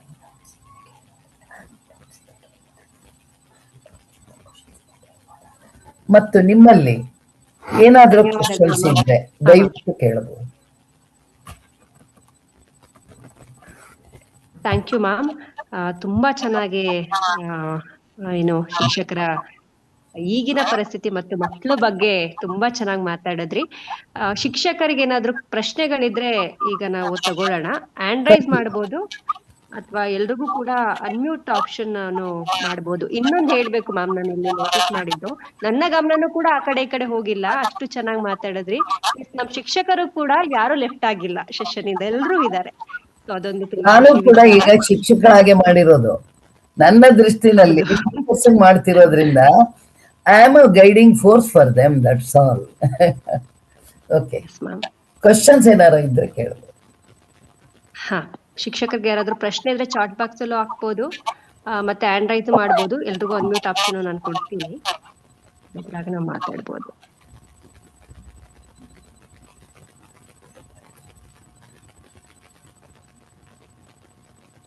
ಓಕೆ, ಅನೇಕರು ಇದು ಮತ್ತೆ ಕೇಳೋದಕ್ಕೆ ಸಿಗುತ್ತಾ ಕೇಳ್ತಾ ಇದ್ದಾರೆ. ಇವತ್ತು ರೆಕಾರ್ಡ್ ಆಗಿರೋದನ್ನ ಯೂಟ್ಯೂಬ್ಗೆ ಅಪ್ಲೋಡ್ ಮಾಡಿ ನಿಮ್ಗೆ ಲಿಂಕು ಮೇಡಮ್ ಅವರು ಶೇರ್ ಮಾಡ್ತಾರೆ. ವರಲಕ್ಷ್ಮಿ ಮೇಡಮ್ ಮಾತಾಡ್ಬೋದಾ? ಮಾತಾಡ್ಬೋದು ಸರ್. ದಯವಿಟ್ಟು ನನಗೆ ಎಷ್ಟು ಸಾಧ್ಯನೋ ಅದು ಉತ್ತರ ಕೊಡಿ. ನಮಸ್ತೆ ಸರ್. ನಮಸ್ತೆ. ರಿಯಲಿ ತುಂಬಾ ಖುಷಿ ಆಯ್ತು. ಯಾಕೆಂತಂದ್ರೆ ತುಂಬಾ ಬಿಜಿ ಶೆಡ್ಯೂಲ್ ಅಲ್ಲೂ ಕೂಡ ಟೀಚರ್ಸ್ ಮತ್ತೆ ಮಕ್ಕಳು ಸ್ವಲ್ಪ ಜೋರು ಮಾಡ್ಬೇಕು ಅಲ್ಲಿ. ಹಲೋ, ಕೇಳಿಸ್ತದೆ ಸರ್? ಹಲೋ ಸರ್ ಕೇಳಿಸ್ತಿದೆ, ಮಾತಾಡಿ. ಕೇಳಿಸ್ತಿದೆ, ಹೇಳಿ. ನಾನು ಬೇರೆಯವ್ರದೆಲ್ಲ ಮ್ಯೂಟ್ ಮಾಡಿದೆ, ನೀವು ಮಾತಾಡಿ. ಆಮೇಲೆ ನಮ್ಮ ಸೀತಾಲಕ್ಷ್ಮಿ ಮೇಡಮ್ ಅನ್ಮ್ಯೂಟ್ ಮಾಡ್ಕೊಂಡು ಉತ್ತರ ತಗೋತಾರೆ. ಓಕೆ, ತುಂಬಾ ಚೆನ್ನಾಗಿತ್ತು ಮೇಡಮ್. ಇದು ಯಾಕೆಂತಂದ್ರೆ ಒಬ್ಬ ಟೀಚರ್ ಆಗಿರೋನ್ಗೆ ಏನೇನ್ ಕ್ವಾಲಿಫಿಕೇಶನ್ ಇರ್ಬೇಕು, ಕ್ವಾಲಿಫೈಡ್ ಇರ್ಬೇಕು. ಇವತ್ತು ಬರೀ ನಾಲೆಜ್ ಅಷ್ಟೇ ಅಂತಲ್ಲ, ಎಥಿಕಲಿ ಇದ್ದಾಗ ಮಾತ್ರ ಒಂದು ಮಗುನ ಅರ್ಥ ಮಾಡ್ಕೊಂಡ್ರೆ ಮಾತ್ರ ನಾವು ಅವನ್ನ ಗೈನ್ ಮಾಡ್ಬೋದು ಫ್ಯೂಚರ್ ಅಲ್ಲಿ. ಮತ್ತೆ ಎಕ್ಸಾಮ್ ಅಂತಕ್ಕಂಥದ್ದು ಒಂದು ಫೆಸ್ಟಿವಲ್ ಆಗಿ ಕ್ರಿಯೇಟ್ ಆಗ್ಬೇಕು. ಸೊ ಎಕ್ಸಾಮ್ ಕ್ಲಿಯರ್ ಹೋಗ್ಬೇಕು. ಸೊ ಅದಕ್ಕೆ ಸಂಬಂಧಪಟ್ಟಂತೆ ಟೀಚರ್ಸ್ ಯಾವ ರೀತಿ ಎನ್ಕರೇಜ್ ಮಾಡ್ಬೇಕು ಅದನ್ನೆಲ್ಲ ತುಂಬಾ ಚೆನ್ನಾಗಿ ತಿಳಿಸ್ಕೊಟ್ಟಿದ್ದೀರಾ. So hats off you sir. ಈ ತರ ಪ್ಲಾಟ್ಫಾರ್ಮ್ ನ ಕಲ್ಪಿಸ್ಕೊಟ್ಟಿದ್ದಕ್ಕೆ YSFಗೂ ನಿಮ್ಮೆಲ್ಲಾ ಕೋಆರ್ಡಿನೇಷನ್ಗೂ ಎಕ್ಸಲೆಂಟ್ ಥ್ಯಾಂಕ್ಸ್ ಅಂತ ಹೇಳ್ತೀನಿ. Thank you so much.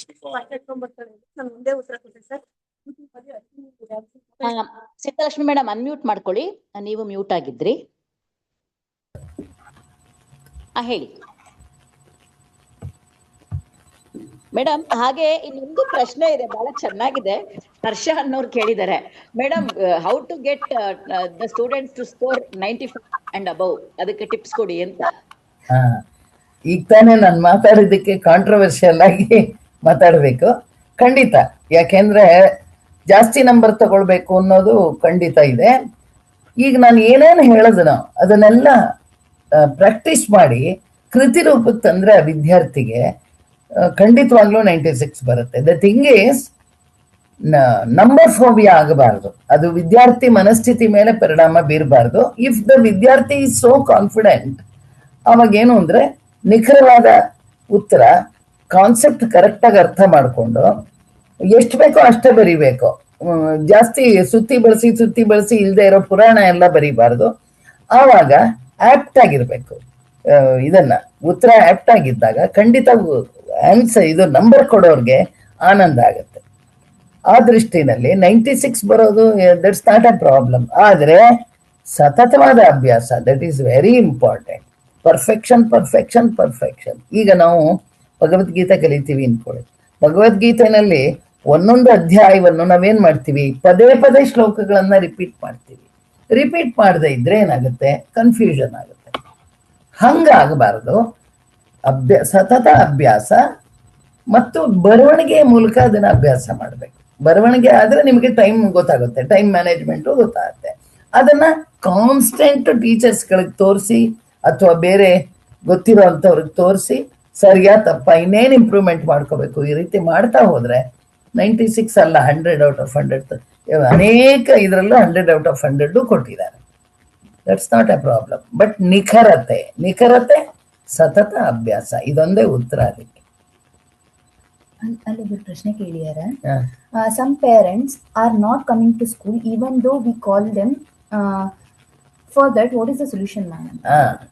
Mohammed ಬರ್ದೇ ಇದ್ರೆ ಮೊಹಮ್ಮದ್ ಇರೋ ಕಡೆಗೆ ದೇವ್ರು ಹೋಗ್ತಾನಲ್ವಾ. Ma'am, some of the parents are not coming to the school even though we call them. Ma'am, for that what is the solution ಅಂತ ಕೇಳಿದ್ದೀರಾ. ಕರೆಕ್ಟ್ ಆದ ಪ್ರಶ್ನೆ. ಹಿಂದಿನ ಕಾಲದಲ್ಲಿ ಕೆಲವು ಗುರುಗಳನ್ನು ನಾವು ನೋಡಿದ್ವು. ಅವರು ವಿದ್ಯಾರ್ಥಿಗಳ ಮನೆಗೆ ಹೋಗೋರು ಸಂಪರ್ಕಕ್ಕೆ. ಹಿಂದಿನ ಕಾಲ ಬೇಕಿಲ್ಲ. ನಮ್ಮ ಮನೆಯವರು ನ್ಯಾಷನಲ್ ಹೈಸ್ಕೂಲ್ ನಲ್ಲಿ ಇದ್ದವರು, ಅವರು ಸಾಮಾನ್ಯವಾಗಿ ಎಲ್ಲಾ ವಿದ್ಯಾರ್ಥಿಗಳ ಮನೆನೂ ಗೊತ್ತಿದೆ, ಅವ್ರ ಜೊತೆ ಸಂಪರ್ಕ. ಆದ್ರೆ ಈಗ ಟೈಮ್ ಕನ್ಸ್ಟ್ರೈಂಟ್ ಟೀಚರ್ಸ್ಗಿದೆ, ಸಿಟಿ ಲೈಫು, ಬ್ಯುಸಿ ಲೈಫು, ಮನೇನೂ ಮಾಡಬೇಕು, ಹೊರಗೂ ಮಾಡಬೇಕು, ಇದೆಲ್ಲ ಕನ್ಸ್ಟ್ರೈಂಟ್ ಇದೆ. ಈ ತರ ಟ್ಯಾಲೆಂಟ್ ಇದ್ದು ಬರದೇ ಇದ್ರೆ, ನಿಮ್ಮ ಮಾತಿಗೆ ಅವ್ರು ರೆಸ್ಪಾಂಡ್ ಮಾಡದೇ ಇದ್ರೆ, ಯಾವಾಗ್ಲಾರು ಒಂದ್ಸರಿ ಆ ವಿದ್ಯಾರ್ಥಿ ಬಗ್ಗೆ ನಿಮಗೆ ಚೆನ್ನಾಗಿ ಇಂಪ್ರೂವ್ ಆಗ್ತಾನೆ ಅನ್ನೋದು ಇದ್ರೆ ಅವನ ಜೊತೆ ಎಮೋಷನಲ್ ಬಾಂಡೇಜ್ ಬೆಳೆಸ್ಕೊಳ್ಳೋ ದೃಷ್ಟಿಯಿಂದ ನೀವು ಒಂದು ಸಾರಿ ಅವ್ರ ಮನೆಗೆ ಹೋಗ್ಬೇಕು. ಆ ಮನೆ ಹೆಂಗಾರೋ ಇರ್ಲಿ, 10/10 ಇರ್ಲಿ ಅಥವಾ ಅರಮನೆನಾರೋ ಇರ್ಲಿ, it is left to them. ಆದ್ರೆ ನೀವು ಹೋದ್ರೆ ಅಯ್ಯೋ ಇವ್ರು ಬಂದಿದ್ರಪ್ಪ ಅಂತ ಹೇಳಿ ನಿಮ್ಮ ಬಾಂಧವ್ಯ ಗಟ್ಟಿ ಆಗತ್ತೆ. ಆವಾಗ ಅವರು ನಿಮ್ಮ ಬೆಲೆ ಕೊಡೋಕೆ ಶುರು ಮಾಡ್ತಾರೆ. ಒಂದ್ಸರಿ you go to their place, that is the answer for you. ಇನ್ನೊಬ್ಬರು ಪ್ರಶ್ನೆ ಕೇಳಿದ್ದಾರೆ. How to focus on studies during exam, give suggestions. Madam, how to focus on studies during exam, give some. Exams ಅಂದ್ರೆ ಯಾವ exam? ವಿದ್ಯಾರ್ಥಿಗಳ ದೃಷ್ಟಿಯಿಂದ ತಯಾರಾಗೋದೋ ಅಥವಾ ನೀವೇ ಬೇರೆ ಎಕ್ಸಾಮ್ ಆಗೋದೋ ಹೇಳ್ಬೇಕು ಮೇಡಮ್ನವರು. ಯಾರವರು ಅಂತ ಗೊತ್ತಿಲ್ಲ. ಹರ್ಷ ಅಂತ. ಹರ್ಷ ಅನ್ನೋರು ಕೇಳಿದ್ದೀರಾ? How to focus on studies during exam, give some suggestion ಅಂತ. ವಿದ್ಯಾರ್ಥಿಗಳಿಗೆ ಇದನ್ನ ಅಳವಡಿಸಿ ಹೇಳ್ತಿದ್ದೀರೋ, ನಿಮಗೆ ಎಕ್ಸಾಮ್ ತಗೊಳ್ಳೋದಕ್ಕೆ ಹೇಳ್ತಿದ್ದೀರೋ ಅನ್ನೋದನ್ನ ಒಂಚೂರು ಕ್ಲಾರಿಫೈ ಮಾಡಿ. ವಿದ್ಯಾರ್ಥಿಗಳಿಗಾದ್ರೆ ಇದುವರೆಗೂ ಹೇಳಿರೋದೆಲ್ಲ ಆಗತ್ತೆ. ನಿಮಗೆ ಆದ್ರೆ ಇವಾಗ ನೀವು ಕ್ಲಾಸಲ್ಲಿ ಪಾಠನೂ ಮಾಡ್ಕೊಂಡು ನಿಮ್ಮ ಪ್ರೈವೇಟ್ ಎಕ್ಸಾಮ್ಗೂ ಮಾಡ್ಬೇಕು ಅಂದ್ರೆ ಸಿಂಪಲ್ ಟೈಮ್ ಮ್ಯಾನೇಜ್ಮೆಂಟ್. ಇನ್ನೊಬ್ರು ma'am, need one suggestion. In school if we don't get sufficient time to teach and revising more for practices because of more activities done, how to cover syllabus and make children better in studies? ನಮ್ಮ ಕಾಲದಲ್ಲಿ Riders ಅಂತ ಇತ್ತು ಜಾಮಿಟ್ರಿನಲ್ಲಿ. ಇವರು ಯಾರು ma'am? Parvati ಅನ್ನೋರು ಕೇಳಿದ್ದಾರೆ. ಏನು ಮುಗ್ಸಕ್ಕಾಗದೆ ಇದ್ರೆ ಏನ್ ಮಾಡೋದು, ಹೇಗ್ ರಿವೈಸ್ ಮಾಡೋದು ಅಂತ. ನಮ್ಮ ಜಾಮಿಟ್ರಿನಲ್ಲಿ ರೈಡರ್ಸ್ ಅನ್ನೋದು ಒಂದು 20 ರೈಡರ್ಸ್ ಇರುತ್ತೆ. ಆವಾಗ ನಾವೇನ್ ಮಾಡಬೋ, 1-2 ಮಾಡಿ ತೋರ್ಸಬೋ, ಮಿಕ್ಕಿದ್ದ ಮನೆಯಲ್ಲಿ ಹೋಮ್ವರ್ಕ್ ಕೊಡವು. ಮತ್ತು ನಿಮಗೆ ಸಫಿಷಿಯಂಟ್ ಟೈಮ್ ಸಿಕ್ಲಿಲ್ಲ ಅಂತಂದ್ರೆ, ರಿವಿಷನ್ಗೆ ಆಗ್ಲಿಲ್ಲ ಅಂದ್ರೆ ಹೋಮ್ವರ್ಕ್ ಕೊಡಿ. ಹೋಮ್ವರ್ಕ್ ಕೊಟ್ಟು ಇಂಡಿವಿಜುವಲ್ ಅಟೆನ್ಷನ್ ಪರ್ಸನಲ್ ಆಗಿ ರೂಮಿಗೆ ಕರೆದು ಅವ್ರಿಗೆ ಆಕ್ಟಿವಿಟೀಸ್ ಕೊಡಿ, ಹೇಳಿ ಕೇಳಿ. ಸಿಲೆಬಸ್ ಪೂರ್ತಿ ನೋಡಿ, ಇದನ್ನ ಹೇಳಬೇಕಾಗಿತ್ತು ನಾನು, ಅದು ಮರ್ತೆ. ಸರ್ಕಾರದ ಒತ್ತಡದಿಂದ ಟೀಚರ್ಸ್ಗಳಿಗೆ ಸಿಲೆಬಸ್ ಕವರ್ ಮಾಡಬೇಕು ಅನ್ನೋದೇ ಬರುತ್ತೆ. ಏನು ಎಲ್ಲ ಈ ಒಂದು ಇದಕ್ಕೆ ಡಿಸೆಂಬರ್ಗೆ ಮುಂಚೆ ಕವರ್ ಮಾಡಿಬಿಡ್ತಾರೆ. ಏನೋ ನೋಟ್ಸ್ ಆಫ್ ಲೆಸನ್ನು ಬರೀತಾರೆ, ವಿದ್ಯಾರ್ಥಿಗಳಿಗೆ ಟೆಸ್ಟು ಪರೀಕ್ಷೆ ಅದು ಇದು ಎಲ್ಲ ಮುಗಿಸಿ ಕೈ ತೊಳ್ಕೊಂಡು ಕೂತು ಬಿಡ್ತಾರೆ. ಆಮೇಲೆ ಬರೀ revision. Whether it is good or bad ಅದ್ರ ಬಗ್ಗೆ ಈ ಡಿಸ್ಕಷನ್ ಬೇಡ. ಆದ್ರೆ ನ್ಯಾಯಯುತವಾಗಿ ನಾವು ಬೋಧನಾ ಅವಧಿಗಳನ್ನ, ಮೆಥಡ್ ಆಫ್ ಟೀಚಿಂಗ್ ಅನ್ನ ಇಂತಿಂಥ ಟೈಮಲ್ಲಿ ಇಂತಿಂಥ ಮಂತಲ್ಲೇ ಮಾಡಬೇಕು ಅಂತಿರುತ್ತೆ. ಸರ್ಕಾರದವ್ರು ಇದು ಪ್ರೆಷರೈಸ್ ಮಾಡಿದಾಗ ನಮಗೇನಾಗುತ್ತೆ, ಪೋರ್ಷನ್ ಮುಗ್ಸಕ್ಕಾಗಲ್ಲ. ಅಥವಾ ಮ್ಯಾನೇಜ್ಮೆಂಟ್ನವರೇ ಪ್ರೆಷರೈಸ್ ಮಾಡ್ತಾರೆ. ಆವಾಗ ನಾವೇನ್ ಮಾಡ್ಬೇಕು, ಗೃಹ ಚಟುವಟಿಕೆಗಳನ್ನ ಕೊಟ್ಟು ಯಾವ ಮಗುಗೆ ಕ್ಲಿಷ್ಟವಾಗಿದೆಯೋ ಅವನಿಗೆ ಇಂಡಿವಿಜುವಲ್ ಅಟೆನ್ಷನ್ ಕೊಡ್ಬೇಕಾಗುತ್ತೆ. ಪೂರ್ತಿ ಮುಗ್ಸಕ್ಕಾಗದೆ ಇದ್ರೆ ಸ್ಪೆಷಲ್ ಕ್ಲಾಸು ತಗೋಬೇಕಾಗತ್ತೆ. That is the answer. ಇನ್ನೊಂದೇನ ಕೇಳ್ತೀನಿ. ಹಲೋ ಹಾ ಹೇಳಿ. ಮೇಡಮ್, ನಾನು ಕನ್ಸರ್ವೇಟಿವ್ ಟೀಚರು. ಹಲೋ ಹೇಳಿ. ಮೇಡಮ್, ನಮ್ಮ ಮಕ್ಕಳು ಪೇರೆಂಟ್ಸ್ ಮಾರ್ಕ್ಸ್ ಕಾರ್ಡ್ ತಗೊಳಕ್ ಬರ್ತಾರಲ್ಲ ಮೇಡಮ್, ಏನ್ ಹೇಳ್ತಾರೆ ಅಂದ್ರೆ, ಮನೇಲಿ ಇದನ್ನೆಲ್ಲ ಅಭ್ಯಾಸ ಮಾಡ್ತಿದೀನಿ ಮೇಡಮ್, ಮನೇಲಿ ಅಷ್ಟ್ ಚೆನ್ನಾಗ್ ಬರೀತಾನೆ, ಒಂದೂ ತಪ್ಪಿಲ್ದಿರ ಬರೀತಾನೆ, ಇಲ್ಲಿ ಬಂದಾಗ ನೋಡಿ ಹೇಗ್ ಬರ್ದಿದ್ದಾನೆ, ಯಾಕೆ ಆತರ ಮಾಡ್ತಾರೆ ಮಕ್ಳು ಮೇಡಮ್? ಅಂತ ಮಕ್ಳಿಗೆ ನಾವು ಯಾವ ತರ ಅವ್ರಿಗೆ ಕಾನ್ಫಿಡೆನ್ಸ್ ಬರಂಗ್ ಮಾಡ್ಬೇಕು? ಮನೇಲಿ ಬರ್ದಿದ್ದನ್ನೇ ಇಲ್ಲಿ ಯಾಕೆ ಅವ್ರ ಆತರ ತಪ್ಪು ಬರೀತಾರೆ? ಅವ್ರ ತಲೆಯಲ್ಲಿ ಏನ್ ಓಡ್ತಾ ಇರುತ್ತೆ ಎಕ್ಸಾಮ್ ಅಥವಾ ಟೆಸ್ಟ್ ಪೇಪರ್ ನೋಡಿದ್ರೆ? ಆಗ ಪೇರೆಂಟ್ಸ್ ನೋಡಿದಾಗ ನಮ್ಗೆ ಅವ್ರ ಕೇಳಿದಾಗ ಏನ್ ಉತ್ತರ ಹೇಳ್ಬೇಕು ಅಂತ ನಮ್ಗೆ ಒಂದೊಂದ್ಸತಿ ಬ್ಲಾಂಕ್ ಆಗುತ್ತೆ ಮೇಡಮ್. ಪಾಪ ಅವ್ರು ತೋರಿಸ್ತಾರೆ ಕೂಡ, ರಿವಿಷನ್ ಬುಕ್ ಆಗ್ಲಿ ಅಥವಾ ಅವ್ರು ಮಾಡಿದಂತ ಪ್ರಾಕ್ಟೀಸ್ ಪೇಪರ್ಸ್ ಆಗ್ಲಿ ತಂದು ತೋರಿಸಿ, ನೋಡಿ ಮೇಡಮ್ ಹಿಂಗ್ ಮಾಡಿದಾನೆ, ಈ ತರ ಕಡಿಮೆ ಬಂದಿದೆ ಅಂತ ಪಾಪ ಅಳೋದ್ ಕೂಡ ಉಂಟು ಮೇಡಮ್. ಇದಕ್ಕೆ ಏನ್ ಅಂತ ನಾನು ಉತ್ತರ ಕೊಡ್ಬೇಕು ಸ್ವಲ್ಪ? ಇದಕ್ಕೆ ಒಂದೇ ಉತ್ತರ, ನೀವು ಸತತವಾಗಿ ಆ ಪೋಷಕರ ಜೊತೆ ಸಂಪರ್ಕ ಇಟ್ಕೋಬೇಕು. ಮತ್ತು ಆ ಹುಡುಗನ ಬಿಹೇವಿಯರ್ ಹೇಗಿದೆ, ಮನೆಯಲ್ಲಿ ಹೇಗಿದೆ, ಶಾಲೆನಲ್ಲಿ ಅವನ ಜೊತೆ ಹುಡುಗರ ಜೊತೆ ಬಿಹೇವಿಯರ್ ಹೇಗಿದೆ, ಅಥವಾ ಅವನ್ನ ಏನಾರು ಬುಲಿಂಗ್ ಮಾಡೋ ಹುಡುಗರಿದಾರ, ಕಾಲೆಳೆಯೋ ಹುಡುಗರಿದಾರ, ಕೆಟ್ಟ ಅಭ್ಯಾಸಗಳೇನಾರು ಹೇಳ್ಕೊಟ್ಟಿರ್ತಾರ. ಇದಕ್ಕೊಂದು ಉದಾಹರಣೆ ಕೊಡ್ತೀನಿ. ಯಾಕೆ ಅಂದ್ರೆ ಒಂದೊಂದ್ ಮಕ್ಳಲ್ಲಿ ಒಂದೊಂದ್ ತರ ಇರುತ್ತೆ. ಒಂದ್ ಮಗು ಪಾಠ ಮಾಡ್ತಿದ್ದಾಗ, ಇದು ಕೇಳಿರ್ತಕ್ಕಂಥದ್ದು, ಒಂದೇ ಟೈಮಿಗೆ ಕರೆಕ್ಟಾಗಿ ಹೊರಗಡೆ ಹೋಗ್ತಿದ್ದಂತೆ ಚೆನ್ನನಹಳ್ಳಿ ಸ್ಕೂಲ್ನಲ್ಲಿ. ಹೋಗ್ಬಿಟ್ಟು ಇವನ್ ವಾಪಸ್ ಬರೋವ, ದಿನಾನು ಒಂದು ಅರ್ಧ ಗಂಟೆ ಆದ ತಕ್ಷಣ ತಿರ್ಗಾಮವ್ರು. ಪ್ರತಿದಿನ ಯಾವ ಟೈಮ್ಗೆ ಹೋಗ್ತಿದ್ದೋ ಇನ್ನೊಂದ್ ದಿನಾನು ಅದೇ ಟೈಮ್ಗೆ ಹೋಗ್ತಿದ್ದ. ಇವನಿಗೇನು ಯೂರಿನೇಷನ್ ಪ್ರಾಬ್ಲಮ್ ಏನೋ ಅನ್ಕೊಂಡು ನೋಡಿದ್ರೆ, ಅಲ್ಲಿ ಜಮೀನ್ ಇರುತ್ತಲ್ಲ, ಜಮೀನಲ್ಲಿ ಕಡ್ಲೆಕಾಯಿ ಬೆಳೆದಿರ್ತಾರೆ. ಕಡ್ಲೆಕಾಯಿ ಬೆಳೆದಿದ್ರೆ ಕಡಲೆಕಾಯಿ ತಿನ್ಬೇಕು ಅವನು. ಅದಕ್ಕೋಸ್ಕರ ಏನ್ ಮಾಡ್ತಾನೆ, ಯೂರಿನೇಷನ್ ಹಾಗೆ ಅಲ್ಲಿ ಕಡಲೆಕಾಯಿ ತಿನ್ಬಿಟ್ಟು ಗಿಡಕ್ಕೊಂದ್ ಸ್ವಲ್ಪ ನೀರ್ ಹಾಕ್ಬಿಟ್ಟು ಬರೋದು. ಇದೆಲ್ಲ ಬಾಲಿಶವಾದ ವರ್ತನೆಗಳು. ಅಂದ್ರೆ ನಾನೊಂದು ಎಕ್ಸಾಂಪಲ್ ಕೊಟ್ಟಿದ್ದು. ಇದೇ ತರ ವಿದ್ಯಾರ್ಥಿಗಳಲ್ಲೂ ಪರಸ್ಪರ ಏನೇನೋ ಇರುತ್ತೆ ಒಳೊಳಗೆ ಗುಟ್ಟು. ಅದನ್ನ ನಾವೇನ್ ಮಾಡ್ಬೇಕು, ಆತ್ಮೀಯತೆಯಿಂದ ಪ್ರೀತಿಯಿಂದ ಅದನ್ನ ಕೇಳಿ, ನಾನೇನು ಬೈಯಲ್ಲಪ್ಪ ನಿನಗೆ ಯಾಕೆ ಮನೇಲಿ ಉತ್ತರ ಬರೆಯಕ್ ಬರುತ್ತೆ, ಇಲ್ಲಿ ಯಾಕೆ ಬರಲ್ಲ, ನಾನ್ ಬೈತಾ ಇದ್ದೀನ ಇಲ್ಲ, ಹೆಚ್ಚಂ ಬೈತಾರ ಇಲ್ಲ, ವಿದ್ಯಾರ್ಥಿಗಳ ಪರಸ್ಪರ ಏನಾರು ಕೆಜೋಲ್ ಮಾಡ್ತೀಯ ಇಲ್ಲ, ಅಥವಾ ಮಾಡ್ತಿದ್ರೆ ಅದನ್ನ ತಿಳ್ಕೊಬೇಕು. ಇಲ್ಲಿ ಅಧ್ಯಾಪಕರ ಜವಾಬ್ದಾರಿ ನೋಡಿ, ನಮ್ಮ ಮನೆ ಮಕ್ಕಳಿಗೆ ಹೇಳದಷ್ಟು ಸುಲಭ ಅಲ್ಲ. ನನ್ನ ಮಕ್ಕಳಿಗೆ ನಾವ್ ಹೇಗೋ ಮಾಡ್ಕೋತೀವಿ, ಅವನ ಮನಸ್ಥಿತಿ ಗೊತ್ತಿರುತ್ತೆ. ಇಲ್ಲೂ ಕೂಡ ಆ ವಿದ್ಯಾರ್ಥಿಗಳ ಪರಿಸರ, ಮನಸ್ಥಿತಿ, ಮನೆ ವಾತಾವರಣ, ಸನ್ನಿವೇಶಗಳು, ಇದನ್ನೆಲ್ಲ ತಿಳ್ಕೊಂಡು ನೀವು ಉತ್ತರ ಕೊಡ್ಬೇಕಾಗ್ತದೆ. ಅವ್ರು ಅಳ್ತಾರೆ ಅಂದ್ರೆ ಅವಾಗ ಇದನ್ನೆಲ್ಲ ವಿಚಾರಿಸ್ಬೇಕು ನೀವು. ಅವನ ಬಿಹೇವಿಯರ್ ಹೇಗಿದೆ, ಫ್ರೆಂಡ್ಸ್ ಹೇಗಿದ್ದಾರೆ, ಮತ್ತು ಶಾಲೆಗೆ ಯಾವ ರೀತಿ ಬರಕ್ ಅವನ ಉತ್ಸಾಹ ಹೇಗಿದೆ, ಮನೇಲಿ ಫಿಯರ್ ಇರಲ್ಲ ಅವನಿಗೆ, ಅಪ್ಪ ಅಮ್ಮ ಏನೋ ಅನ್ನೋದು, ಅಂದ್ರೆ ಮೆಂಟಲ್ ಪೀಸ್ ಇರುತ್ತೆ, ಮನೇಲಿ ಬರೀತಾನೆ. ಇಲ್ಲೇನೋ ತೊಂದರೆ ಇರುತ್ತೆ ಸ್ಕೂಲ್ನಲ್ಲಿ, ಆ ತೊಂದರೆ ಯಾತ್ರೆಯಿಂದ ಬಂದಿರುತ್ತೆ, ಅದು ಕಂಡ್ಕೋಬೇಕು. ಇನ್ನೊಬ್ಬರು ಪ್ರಶ್ನೆ ಕೇಳಿದ್ದಾರೆ, how to attract below average students towards studies? ಇದಕ್ಕೆ ನಾವು ನಮ್ಮ ಆರ್ಗನೈಸೇಷನ್ ಮೂಲಕ how to attract below average students towards studies ನಿಧಾನ ಕಲಿಕಾ ತರಗತಿಗಳನ್ನ ನಾವು ಮಾಡಿದೀವಿ. ಏನು ಅಂತಂದ್ರೆ, ನೀನು ಪಾಸ್ ಆಗಲ್ಲ ದಡ್ಬಿಡದೆ ಅಂತ ಬೈತೀವಿ. ಅನೇಕ ಸಾರಿ ಆಗುತ್ತದೆ, ಸಹಜವಾಗಿ ಬರುತ್ತೆ. ಅಂತ ಮಕ್ಕಳಿಗೆ ಹೇಗ್ ಮಾಡ್ಬೇಕು, ಅವ್ರನ್ನ ಹೇಗೆ ಪಾಸ್ ಮಾಡ್ಬೇಕು ಅನ್ನೋದು ಒಂದು ಚಿಂತನೆ ಬಂತು ನಮ್ಮ ಟೀಚರ್ಸ್ ಆರ್ಗನೈಸೇಷನ್ ಅಲ್ಲಿ.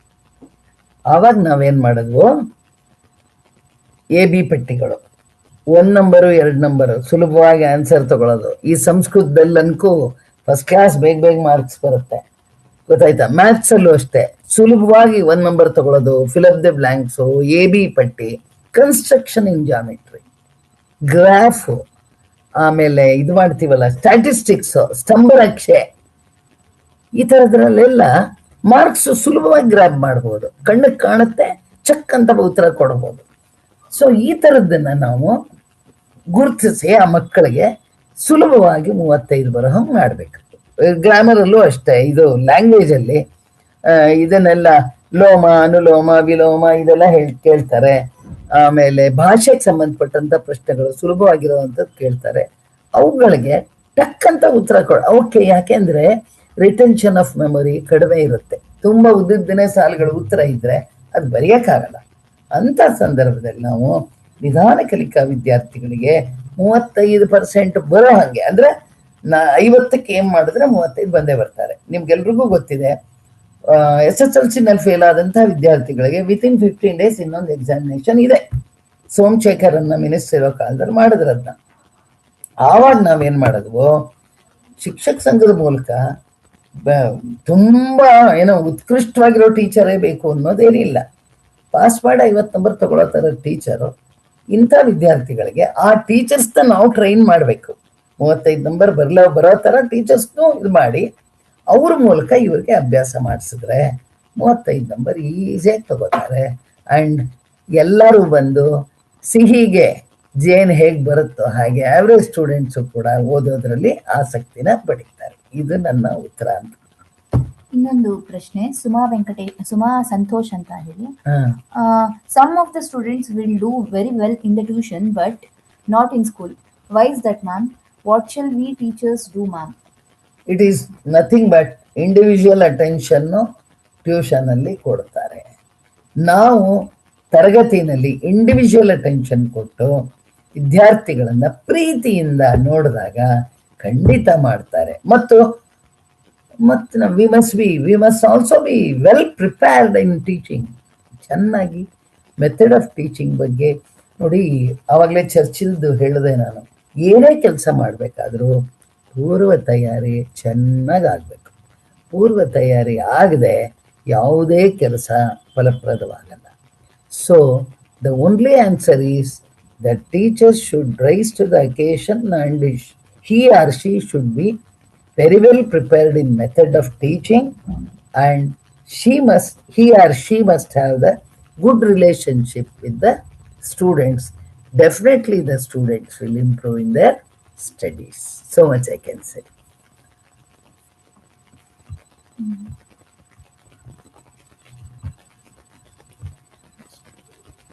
ಇದೆಯಾ?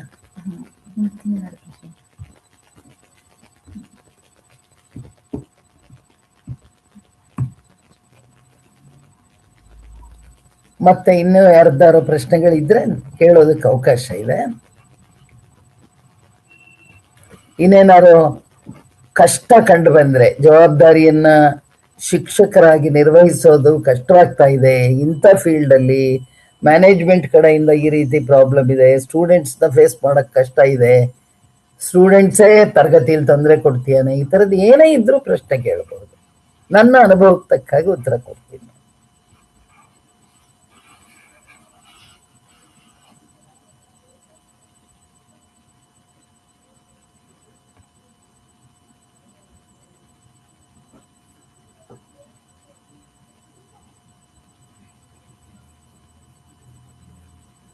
ಈ ಸಂದರ್ಭದಲ್ಲಿ ನಾನು ಆರ್ಗನೈಸರ್ಸ್ನ ಮ್ಯಾನೇಜ್ಮೆಂಟ್ ಜೊತೆನೂ ಒಂದು ಈ ರೀತಿ ಸೆಷನ್ ಇಟ್ಕೊಂಡ್ರೆ ಮ್ಯಾನೇಜ್ಮೆಂಟ್ ಕಡೆಯಿಂದ ಟೀಚರ್ಸ್ ಸ್ಟ್ರೆಸ್ ಆಗೋದು ಕಡಿಮೆ ಆಗುತ್ತೆ.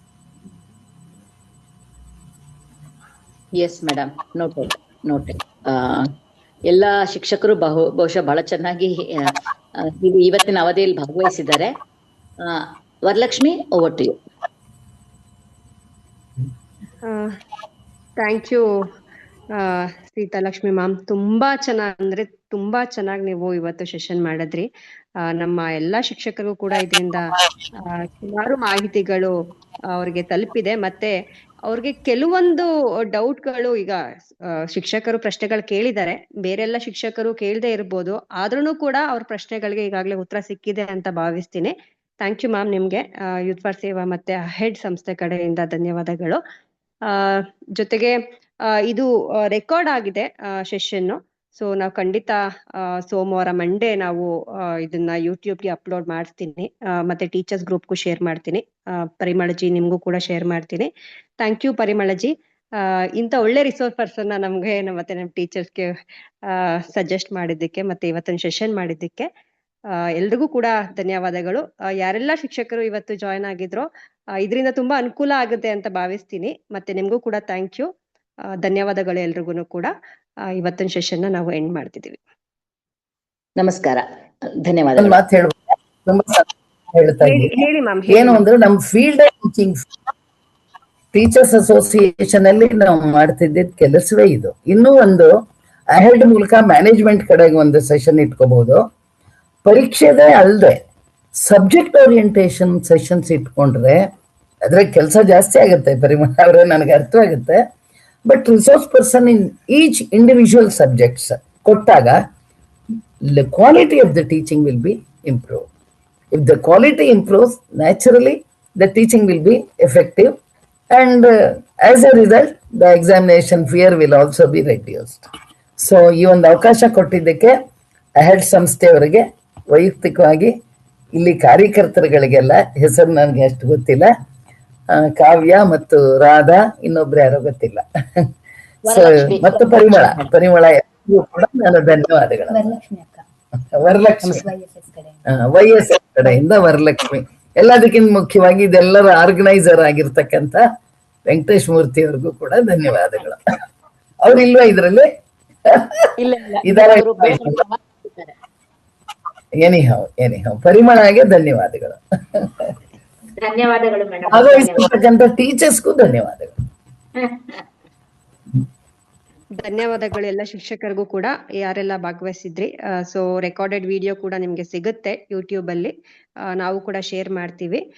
ನನ್ನ ತಂಡ ಇವತ್ತು ಯಾರೆಲ್ಲ ಜಾಯ್ನ್ ಆಗಿದ್ರು ಅವ್ರಿಗೂ ಕೂಡ ಧನ್ಯವಾದಗಳು. ಸೀತಾಲಕ್ಷ್ಮಿ ಮ್ಯಾಮ್, ನಿಮ್ಗೆ ಮತ್ತೊಮ್ಮೆ ನನ್ನ ಕಡೆಯಿಂದ ಮತ್ತೆ ಯೂತ್ ಫಾರ್ ಸೇವಾ ಹೆಡ್ ಸಂಸ್ಥೆಯಿಂದ ಧನ್ಯವಾದಗಳನ್ನ ಹೇಳ್ತಾ, ಪರಿಮಳಜಿ ನಾನು ಇವತ್ತು ಸೆಷನ್ ಎಂಡ್ ಮಾಡ್ತಿದ್ದೀನಿ.